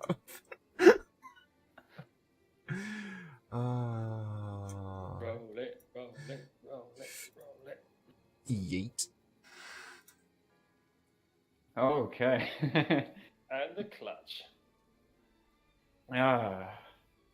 Poor choice of word Her there. eyes kind of like roll around in a circle before finally settling down on you, and her head kind of twitches from left to right, the bones in it cracking, and she goes, "Let's not be hasty now. Surely we can come to an arrangement. You are the first people I have seen in a very, very long time." And at just that Bluff? moment, do an insight check. Yep. And just as she says this, behind her, the gossamer webs that have been holding the gears in place suddenly let loose. And all of a sudden, the hand on the clock behind her, stuck on 3, suddenly clicks one space. And all of a sudden, the clock is working. The whole place is suddenly far more alive with the sound of grinding gears. And you get the instant feeling in your gut that she is telling the truth.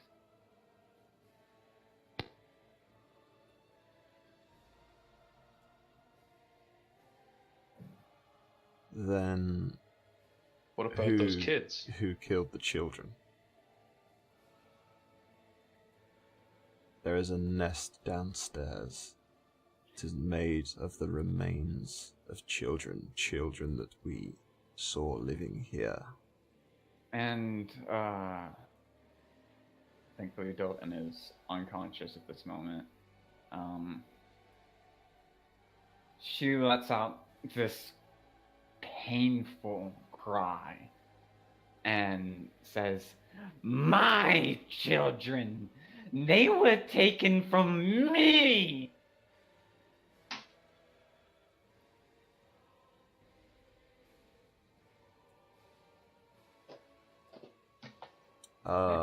That spider, that witch, that evil, evil woman, she took them from me.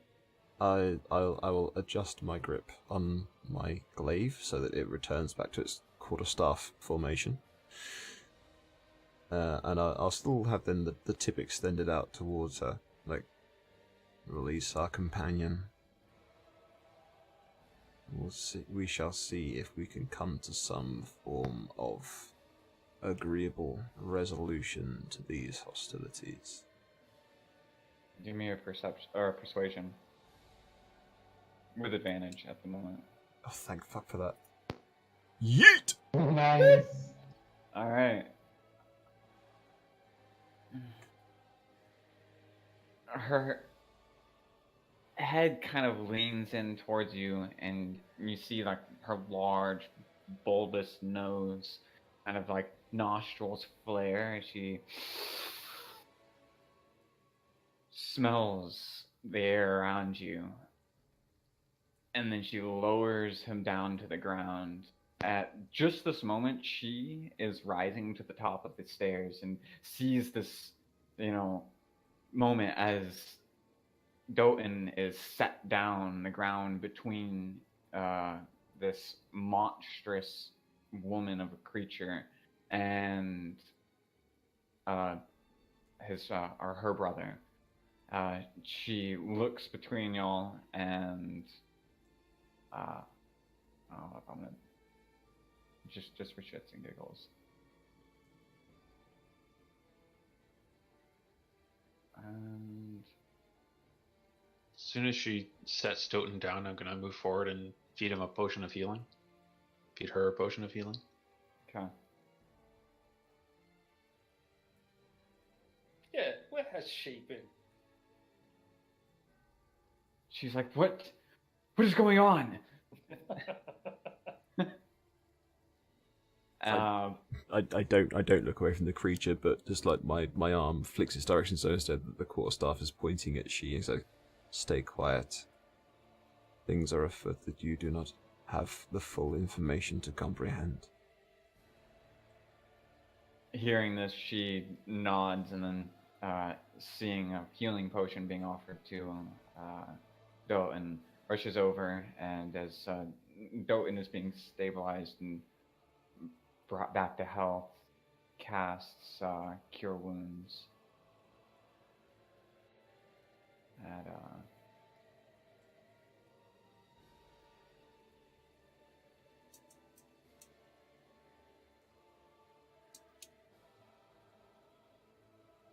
Well, that's 6 health to Dalton, not to me.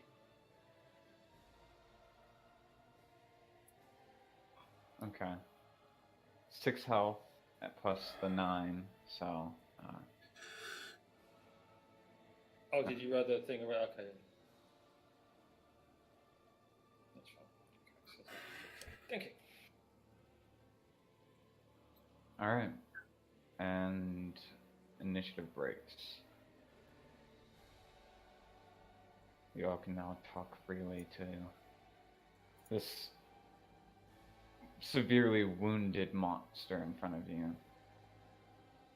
So after another moment, the purple glow from my eyes will fade away. So, you said something about a spider, a witch. I mean, I feel like you should probably start by expanding on that.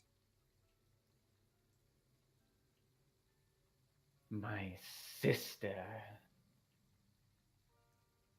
She was always jealous, always wanting to start a new family. Was jealous of the family I already had, if you ask me. So she took them away from me. I've been alone for so long. I'll reach into my pouch and pull out one of the jagged metal spikes. What role do these play? She smiles and grins, and at this moment you realize that each of her teeth are actually long iron nails. I'm guessing hers are fairly straight. Mostly, some of them are a little crooked as well, but nowhere near at the level as the ones that you've got with you. She goes, "They were my gifts to my children." Some of them look to be a little bit worse for wear. I mean, to think maybe something happened that caused these gifts to become damaged, or do you just not have a very good dentist?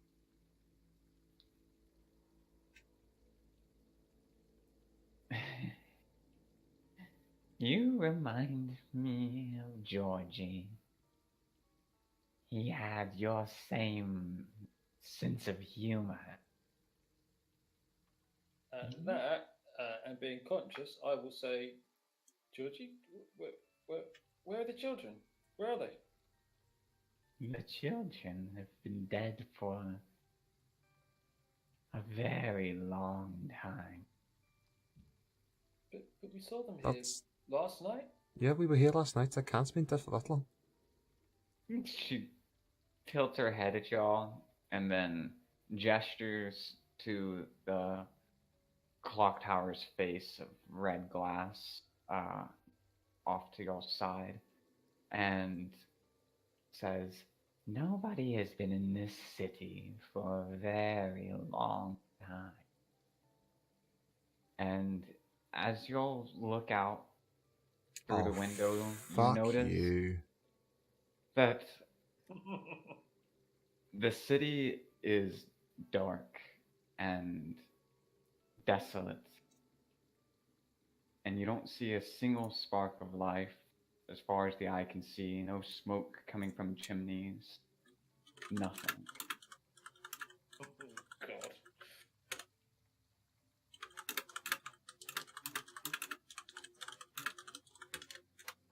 And to you, Kasarani, it sends shivers down your spine. And I need a sanity check from you real quick. Of course you do. I'm made of really stern stuff.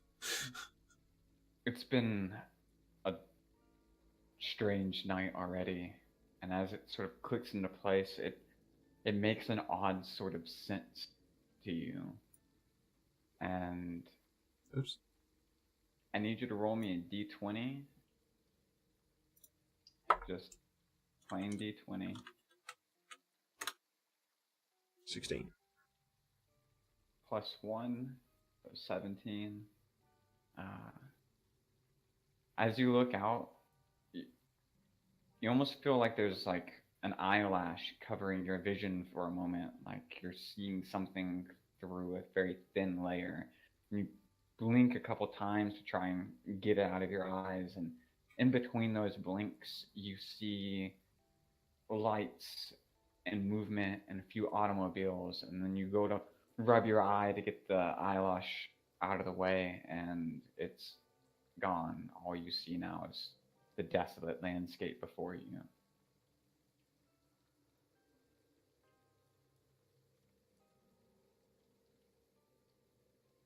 When? It looks very much like when you were in the Shadowfell. Yeah. When did your sister leave? Because she's not here. We've seen where she was. Is she not there now? When did she leave?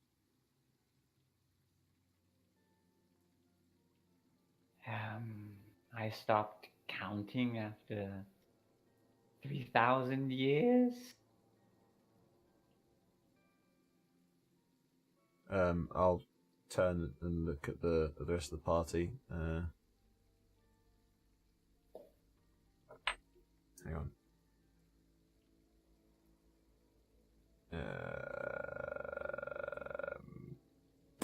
Self-imposed. Yeah, my eyes glow purple again. We need to leave.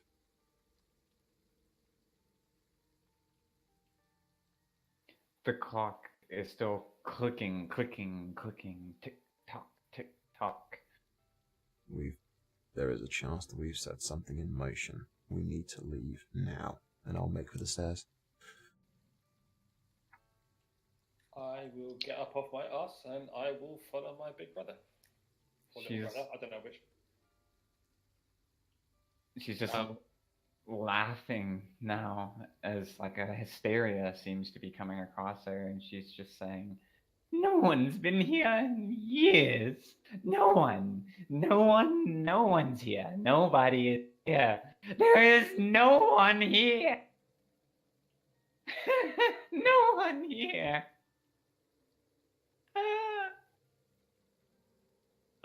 I'm sorry. Before I go, I didn't catch your sister's name? She tilts her head towards you and smiles her iron teeth and says, "Oh, Rose, Rose. More like Thorn. She's had so many names over the years. She loves name. I've only ever known her as Rose. Do you know that my name used to be Lily?"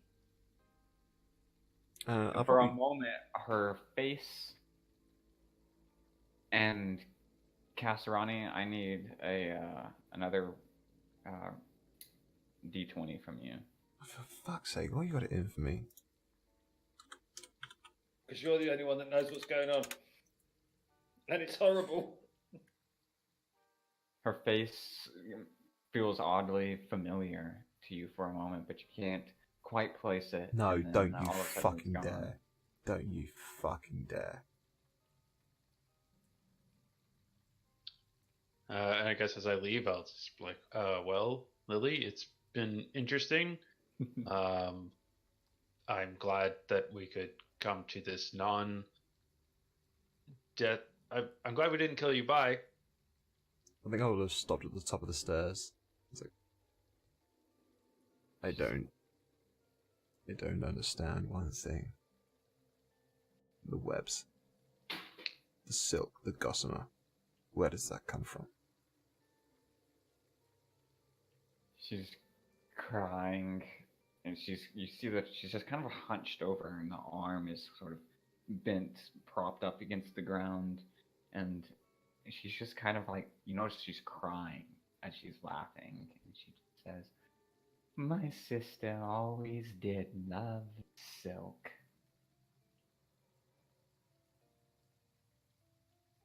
And then as you look Yeah. over, Yeah, I think I'd be turning to look at her.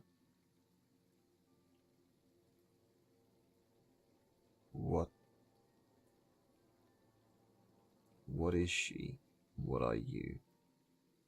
What species, what land do you come from? What race are you? some have called us gods. Some have called us precursors, even. Some of us have even been called saints.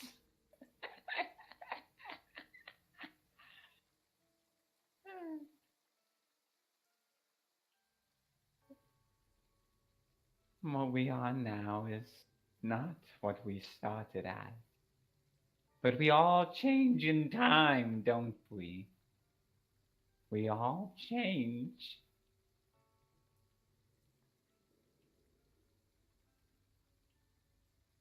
What I was before, I neither remember nor do I care.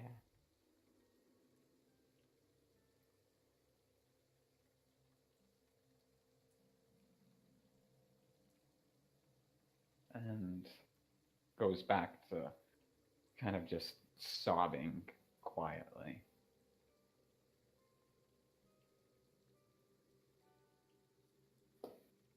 I go back to what I said before. We need to leave. Start taking the stairs two at a time. Kind of feel like we should kill her out of pity now, more than anything. No. I suspect that anything more we do here will have repercussions that we cannot foresee. We need to leave. There's things that we don't know. There's things that we need to know. We need to leave. I'm imagining you shouting this as you barrel down the stairs. Yep. No, time to go. Time to go. As y'all descend, the chill in the air that has allowed y'all to see y'all's breath this entire time starts to finally fade away, and it almost feels like hot by the time you reach the bottom floor. You're sweating as y'all run away from whatever was happening above. And as you open up the doors, just before you open up the door and you look behind you, you notice that the ticking of the clock has stopped. Once more, it's dead silent. And as you open up the door and step back out onto the streets, you see that it is not a desolate wasteland, empty. It is the same city streets you'd seen before, the same ever bright lanterns comfortably lighting the garden through King's Garden, and in the distance, the general din of nightlife here in the city. I'm doing like that classic Hollywood thing of like walking backwards with the head craned upwards to look at the top of the tower, like.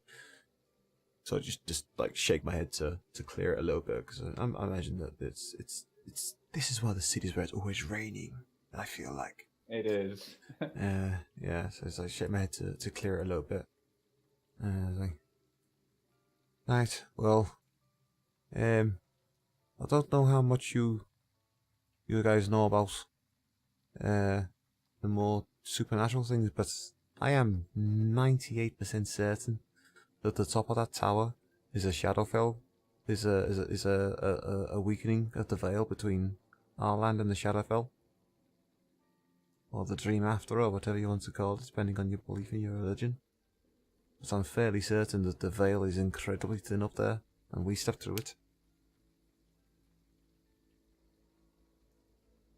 Dotan is still confused as fuck and says, but the children. I don't know anything for certain, but without knowing properly exactly where the veil was, there's a chance that the children are still alive, but it's not likely. Just as you say this, you see a familiar red-headed child suddenly stopping dead in his tracks as he approaches the wrought iron gate of the clock tower, and seeing this motley crew of people, tilts his head at each of y'all and says, "What are y'all doing here?" Oh, I'm gonna grab him and give him such a hug. Hang up. I'm gonna come in. Gonna grapple a child. Is this Bonnie? Yes. Come here, you. No, this isn't Bonnie. This is Georgie, isn't it? Ginger. Yes, this is Georgie, the ginger. Okay. I'm trying to find my notes on them again. I'll probably jog along beside Dotan. Like, Georgie, this is incredibly important. I cannot stress to you enough how absolutely life-endangeringly vital it is that you answer some questions for us. But we need to know. We need to know about Rose. He looks at y'all and it's like, Rose? I don't know any Rose. The one who lives upstairs. You know, that creep, whatever she is that you were calling, referring to as mother, or whatever it is. Mother? We need, look in my eyes, young man. Mother's name isn't Rose. I know. And he leans in and says, Mother likes me more than the others, and she tells me things she doesn't tell anybody. That's what you need Mother's to tell name us. is Lily. Do you have an aunt? An aunt? No. I don't think Mother has any relatives.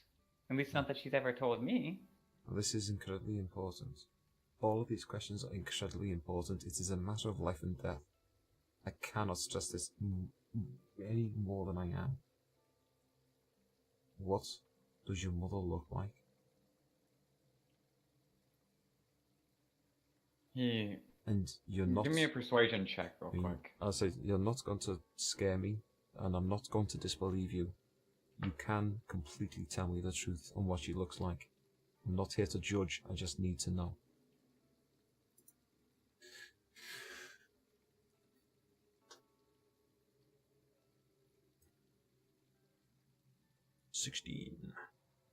He God, I'm shy. kind of shifts uncomfortably for a moment, stares at his feet, and goes, I was told we're not supposed to tell anybody that people might want to hurt Mom. Look, I can But tell Mother's- you're completely right. People do want to hurt her. It's absolutely important. You have to tell me so that we need to be able to find her, because there are people who want to hurt her. He leans in and says, Mother's a ghost. Like, honest, a real ghost. Okay. Okay, that's fine. But what does she look like? Because ghosts can take different forms. I need to know. Does she look? Does she have 2 arms and 2 legs like we do? Does she Yes, have? Mother's very pretty. Or at least she was when she was alive. She's still pretty, of course, but she's all see-through now, and she says her hair used to be beautiful and blonde.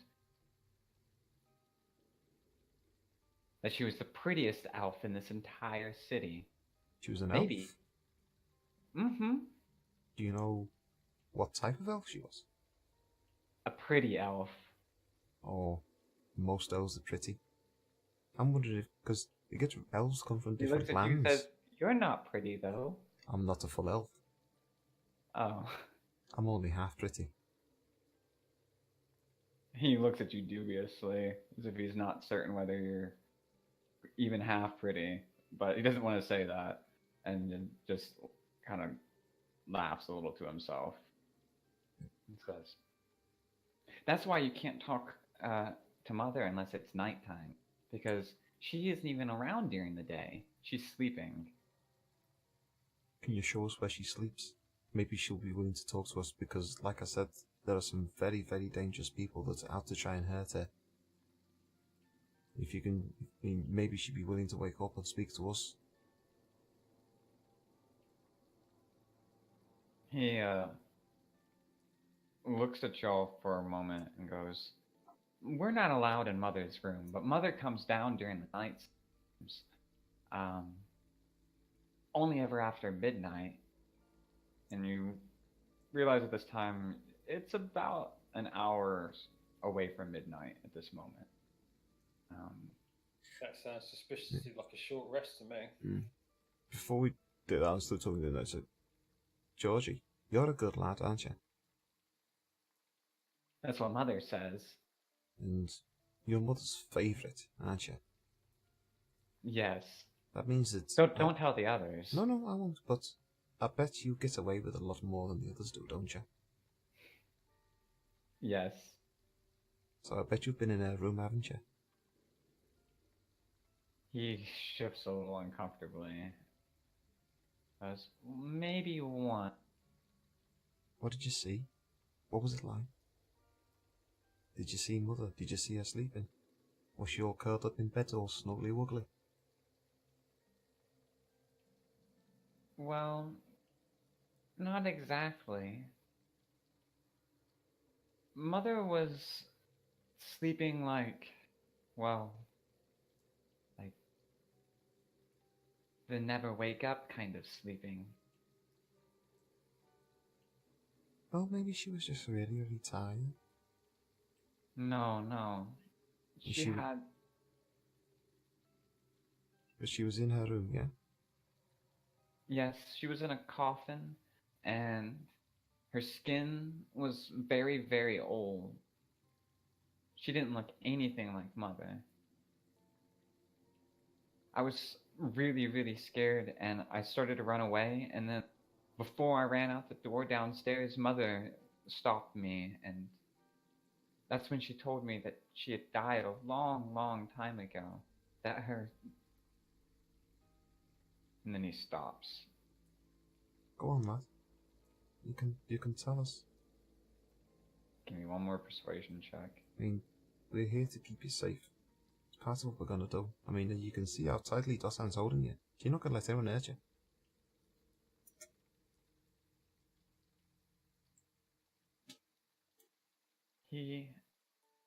Well, she told me that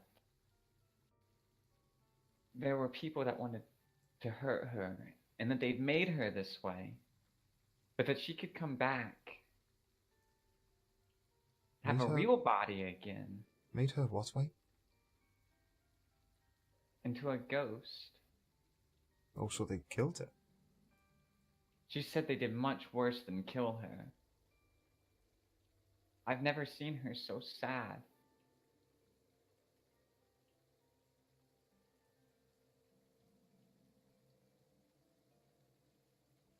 I think we need to talk to your mother, and I'm fairly certain she's not going to like it.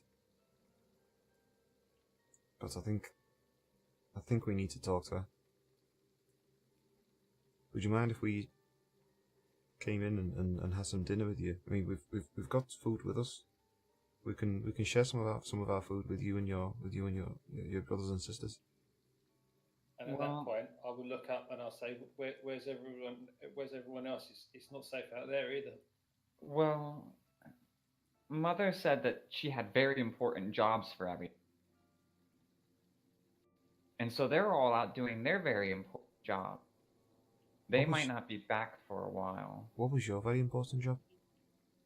And he kind of looks... Give me an insight check real quick. Okay. Fucking nailing this conversation. He reaches into a little bag on his back, which he pulls around, and as he reaches into it, you notice a very subtle shift in the posture in his body. And then roll initiative. Oh, don't make me kill a child. I just want to put it out there that I'm not gonna. if I have to, I will kill a fucking child. That +4 on my initiative's like really panning out for me. Yeah. All right. So we've got first is Miles.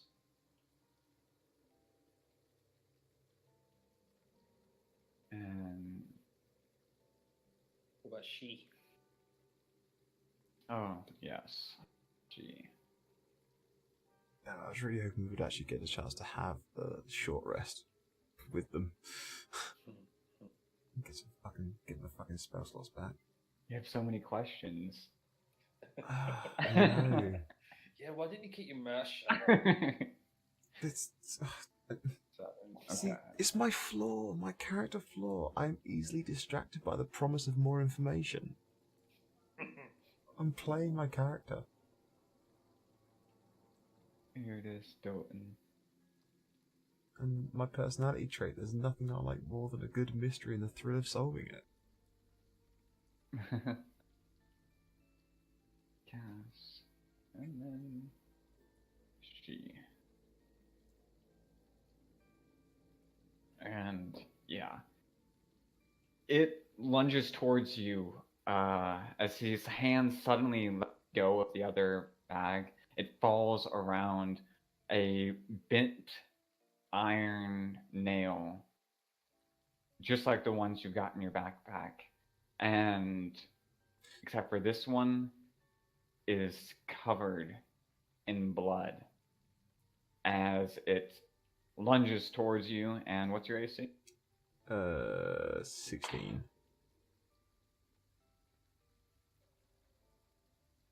But having been keeping an eye on it at this moment, you notice this shift in his body as he suddenly changed from this innocent young child to someone attacking you, and you very easily managed to back out of the way. Oh, right, okay, so he's actually attacking me. Yes. So he's pulled out this iron tooth Yes. and is using it like a shiv. Yes. Oh, come on, bro, dude, come on. You know I'm about to smack a It slipped bitch. my grasp. And 'Cause I was hugging him. There was a certain almost struggle snuggle quality to as that cuddle. his hold up, I have to look this up again. I don't. Okay. For a second, I thought you meant the I didn't bag think was attacking us. I didn't think this was gonna happen, so I have to look this up real quick. As his attack misses, he suddenly opens his mouth unnaturally wide and lets out this loud shriek. And I need everybody to give me a Constitution saving throw. Who's saving throw? Constitution. Oh wow, I'm great at those. That wasn't meant to be an advantage, and I turned that off. I think I just died. To be fair, that was proper point blank in my face. Yeah, actually, Doten, Kasserani, and Iridis, y'all both suddenly fall down to the ground and hit 0 HP, The fuck? leaving only Miles standing, which conveniently is the first one leading these turns anyways. What about she? What do you do? Wait, are we at 0 and death saving, or 0 Oh, yeah, and, wait. and stable? She is... Oh, she is fine as well. Okay, so I might actually have to play she here for a second. Are we 0 and death saving, or 0 and stable? You're 0 and stable. Okay. Alright, I'm gonna go for a whisker then.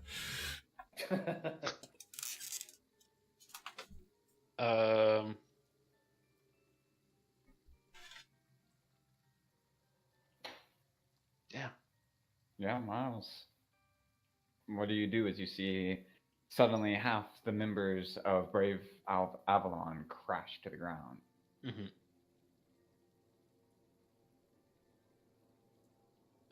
My instinct is burning hands, but I can use spell sculpt to.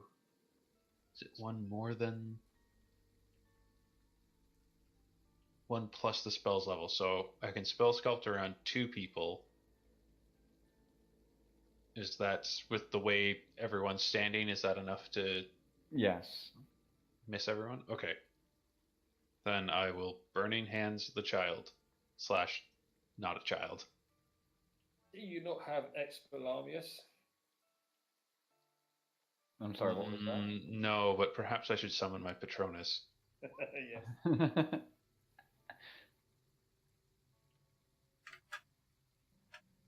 Okay. Gonna do a dexterity saving throw. And. I'm back. He This- made a kitty kebab. Suddenly, the child. You know those horror movies where something does that crab walk where it falls down onto its back with its with its arms and legs, and its head twists around? That is precisely what it does to avoid its blast of fire that comes in its direction. As suddenly the child.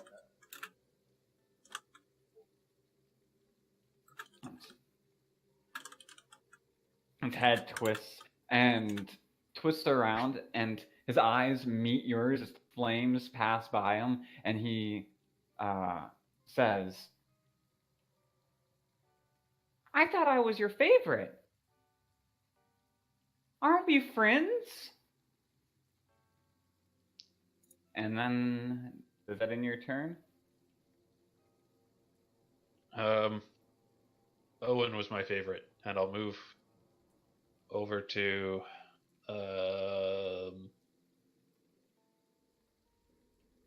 Cass.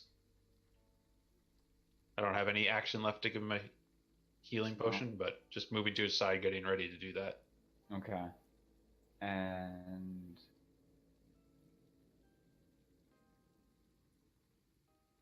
all right. This brings us around to she, who, noticing as ally drops down to his side, touches Brave Albion. I know I said Brave Avalon. I mixed it up. So glad we didn't bring Claudia.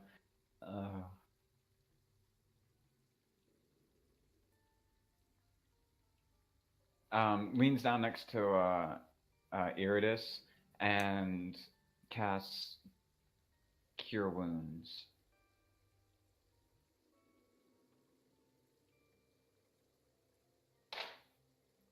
Okay. And what is more lawful good? She says, "Let's not harm the child. The child is innocent. They've been abused by foul power." And that's it. Somebody has to speak up for not killing the child. The lawful good druid seems like the person. With blood hands down, so yeah. Yep. It's basically the only thing that Dothan won't just kill out of hand is like old people and kids. That's basically it. Everyone else is fair game.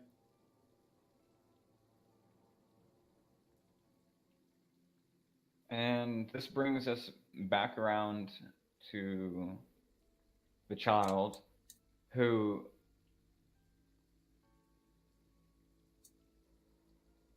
moves in to intercept She, trying to stop him from healing, and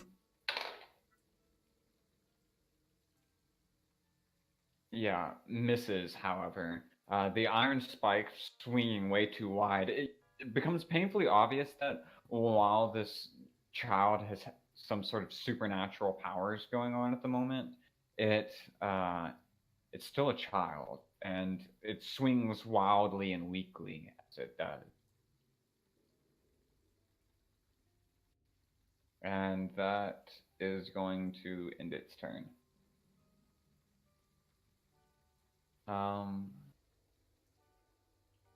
I need, actually no, before it ends its turn, as it swings wildly again, it flops back down to this crab-like thing, and its head twists around, and it says once more with this childlike voice, "You're not gonna hurt me, are you?"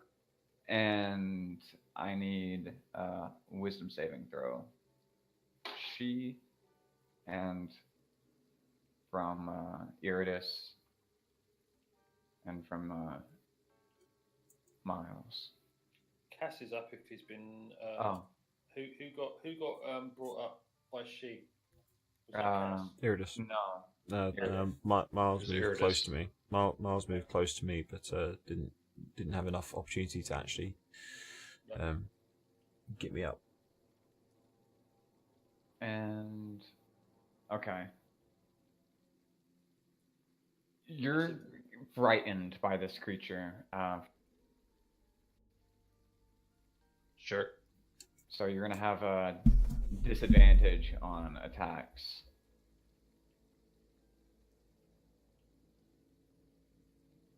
And then that brings us back to you again. Oh wait, actually that brings us to Iridus. Who else is down right now? Just Casseroni and And, Sultan? and Doten, yes. Okay, I'm gonna go to whoever is closest to me.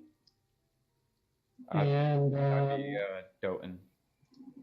use my healing hands, and you're healed for 3 hit points. Okay. Ooh, three whole hit points. Yeah, get in. And then just back away, and then you leave. Oh yes. Alright. And that ends my turn. Alright, now that brings us to Doten. Okay.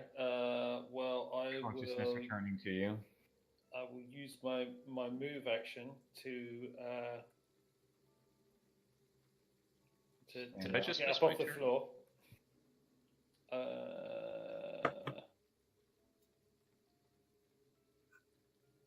I think something may have gone a little bit peculiar with turn order, actually, yeah. Because he just got brought back up on the last turn. Oh, right, yeah. Okay. Yeah, that does make sense. Then I will stand up.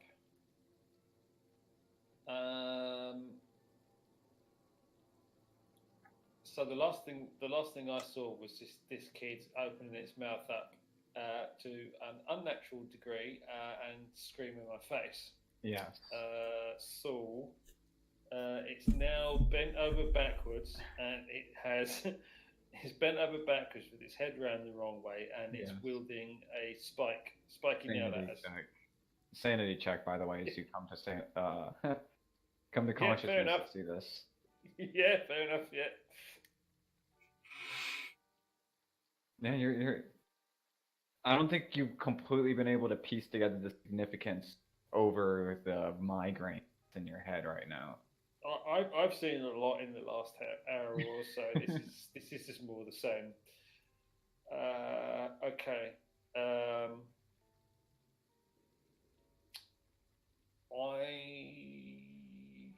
Hang on a sec.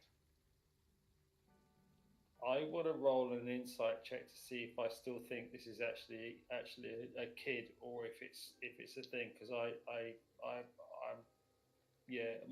my character is like, he doesn't want to hurt the child, but at the same time his head's round the fucking wrong way, and it's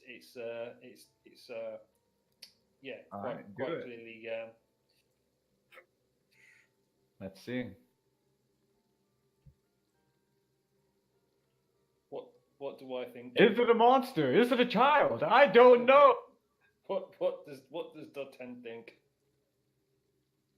He thinks there might be a shred of humanity still there somewhere, especially as the child's voice speaks out and sounds still so much like Georgie.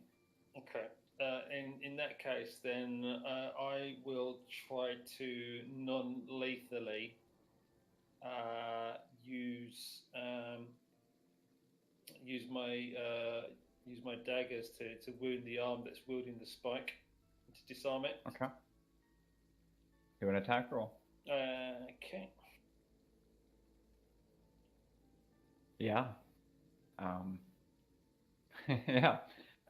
You manage to easily slice across his hand, and instantly he drops the iron spike, which clatters down onto the ground, and Yeah. He's bleeding quite profusely from this wound. His other hand reaches over to his now try and hold the bleeding. He pops back up to a general standing position and looks at you with like shock and fear in his eyes, saying, "That really hurt."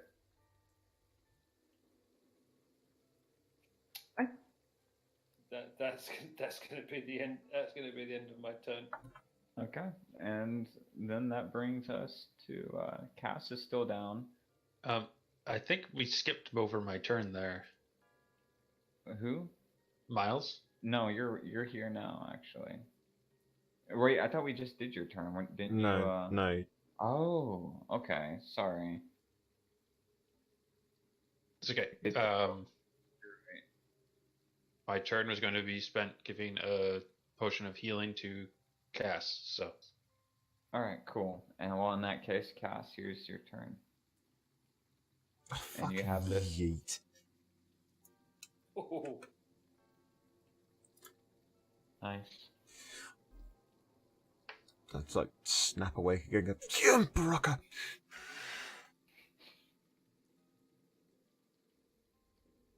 Yeah, Alright. that's all I was going to do on my turn, so. Okay, cool. well, my what are turn those fizzy is. orange tablets called? That's what you just said. Yeah, Baraka. Broccoli, yeah, that's it. So I quickly scramble up to my feet and survey the scene. And So- give me a sanity check. Of course. Is the kid not standing up normally now, you said? Yes, he's standing up normally now. Okay. All right. Uh, He's holding his hand and seems, for the most part, to just be a normal boy again. Afraid.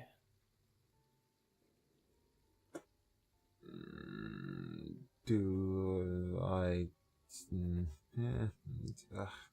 See, I've got a theory, but I don't know if Kaz has a theory. I mean, Kaz has been pretty smart.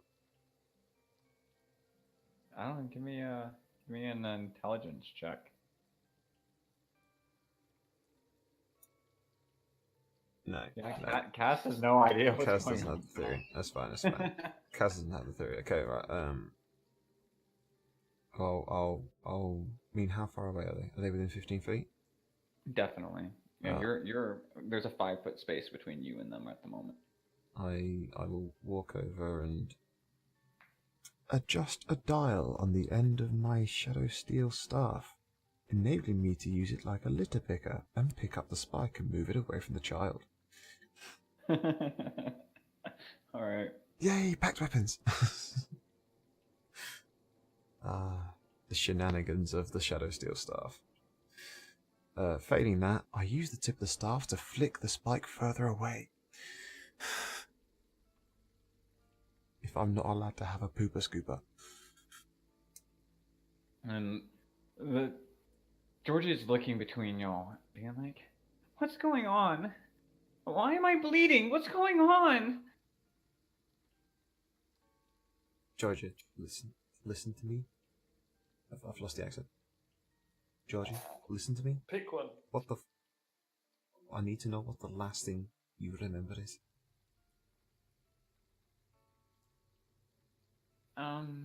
We were talking. You were asking about Mother. Right, okay. Let's answer some questions. I already answered some questions. Okay. So, did your mother give you anything recently? Or possibly not even recently. Did she give you something maybe a little while ago? Something would have looked a little bit like maybe like an iron nail. He nods his head meekly. Did she give him one to all of you? She said we had very important jobs. Right. Do you remember what everyone else's job was, Georgie? No, they were secret. Okay. Tell us. Don't show us, Because when you tried to show us that's how you got that little wound on your hand. You caught yourself, you snagged yourself on that nail. And it, you know, Give me a deception check. Oh, get in such. You hurt your hand on that nail, and I don't know if like maybe it caused you to have some form of reaction or something, but you got really, really angry, and we were all really, really scared. We were very, very scared for you, but you seem to be okay now. And you cut your hand on that nail, and then you dropped the nail, luckily, and we got the nail away from you because it looked like it was really hurting you. So what I need you to do is I need you to tell me what your job was. What did you need to do? What was your very, very important job that I'm absolutely convinced that you did really, really well because you're a very good boy? Well, Mother said that she could be a real person again, like a real mother. And that he was a bad man anyway. Very bad man. Who was a bad man?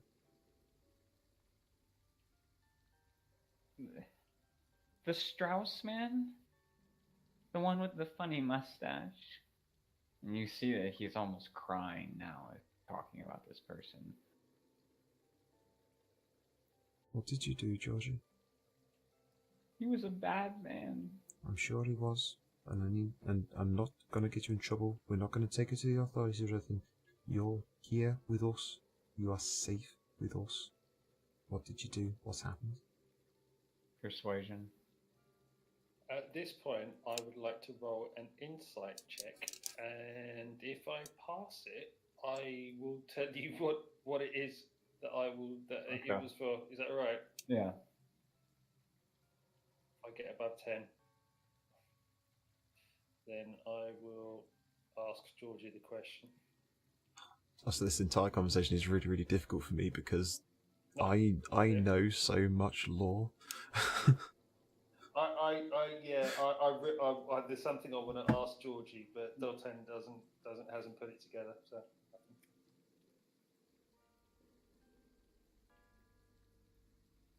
What was your last question again? Oh, what? Oh, yes, I remember yep. who it was. What did he do? Yeah. I hurt him really bad. She Okay. just said, "Keep going, and eventually he'll stop." And Okay. It's okay. he It's was okay. asleep, and It's okay. he just starts crying now.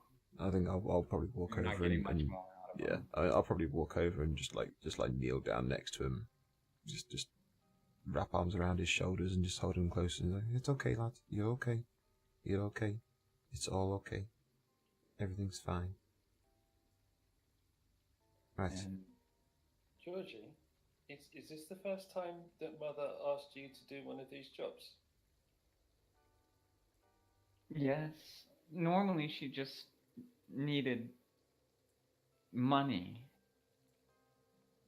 We've been stealing lots and lots of money. She needed vials and pieces of equipment. What does a ghost need money for?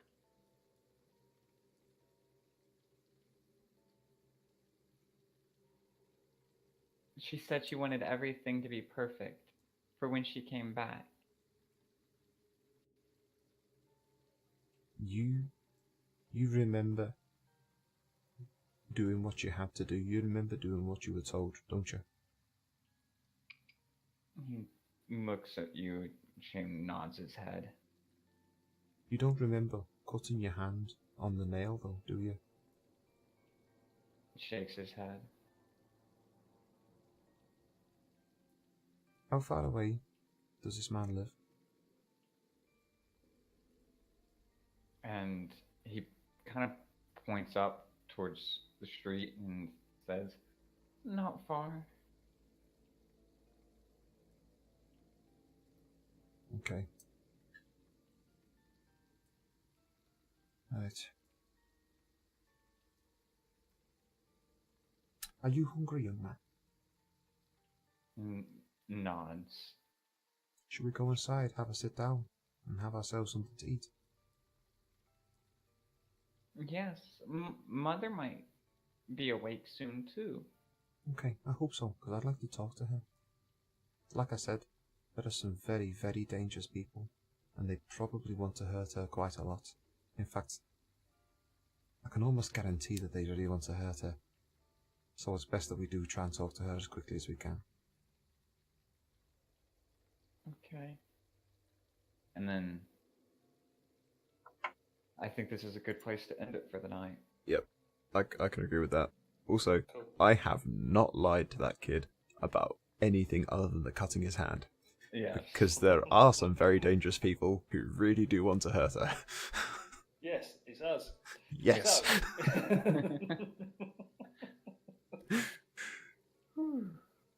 It was a good session, guys. It was a really good session. I properly enjoyed that. I do Nice luck, everyone. I do feel kind of like I was hogging the limelight a bit. I'll try not to do that for future. It's okay. It's a conversation. You have charisma. I mean, every once in a while, the face has to soak up the limelight a little bit.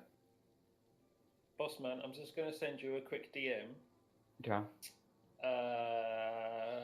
to do with stuff, and you can do with that what you will. All right. Oh God, I'm.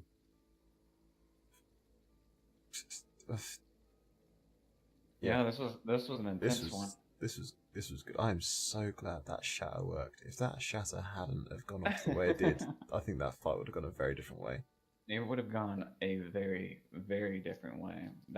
It being prone, y'all took down a good chunk of its health during that time period. Enough health that would have killed most things, honestly. But good thinking.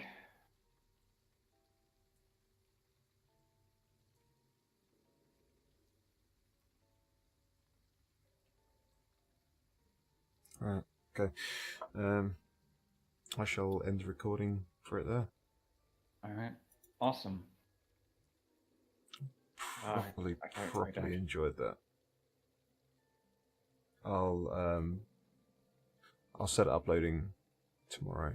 Awesome. When I get up in the morning, because what I'll do is I'll get up in the morning. I'll set it uploading tomorrow, but I'll make that one private. I've just remembered that I need to upload my Monday group session. I forgot to upload that. Normally, Tuesday is my upload day usually, but I got home from work and I was just dead.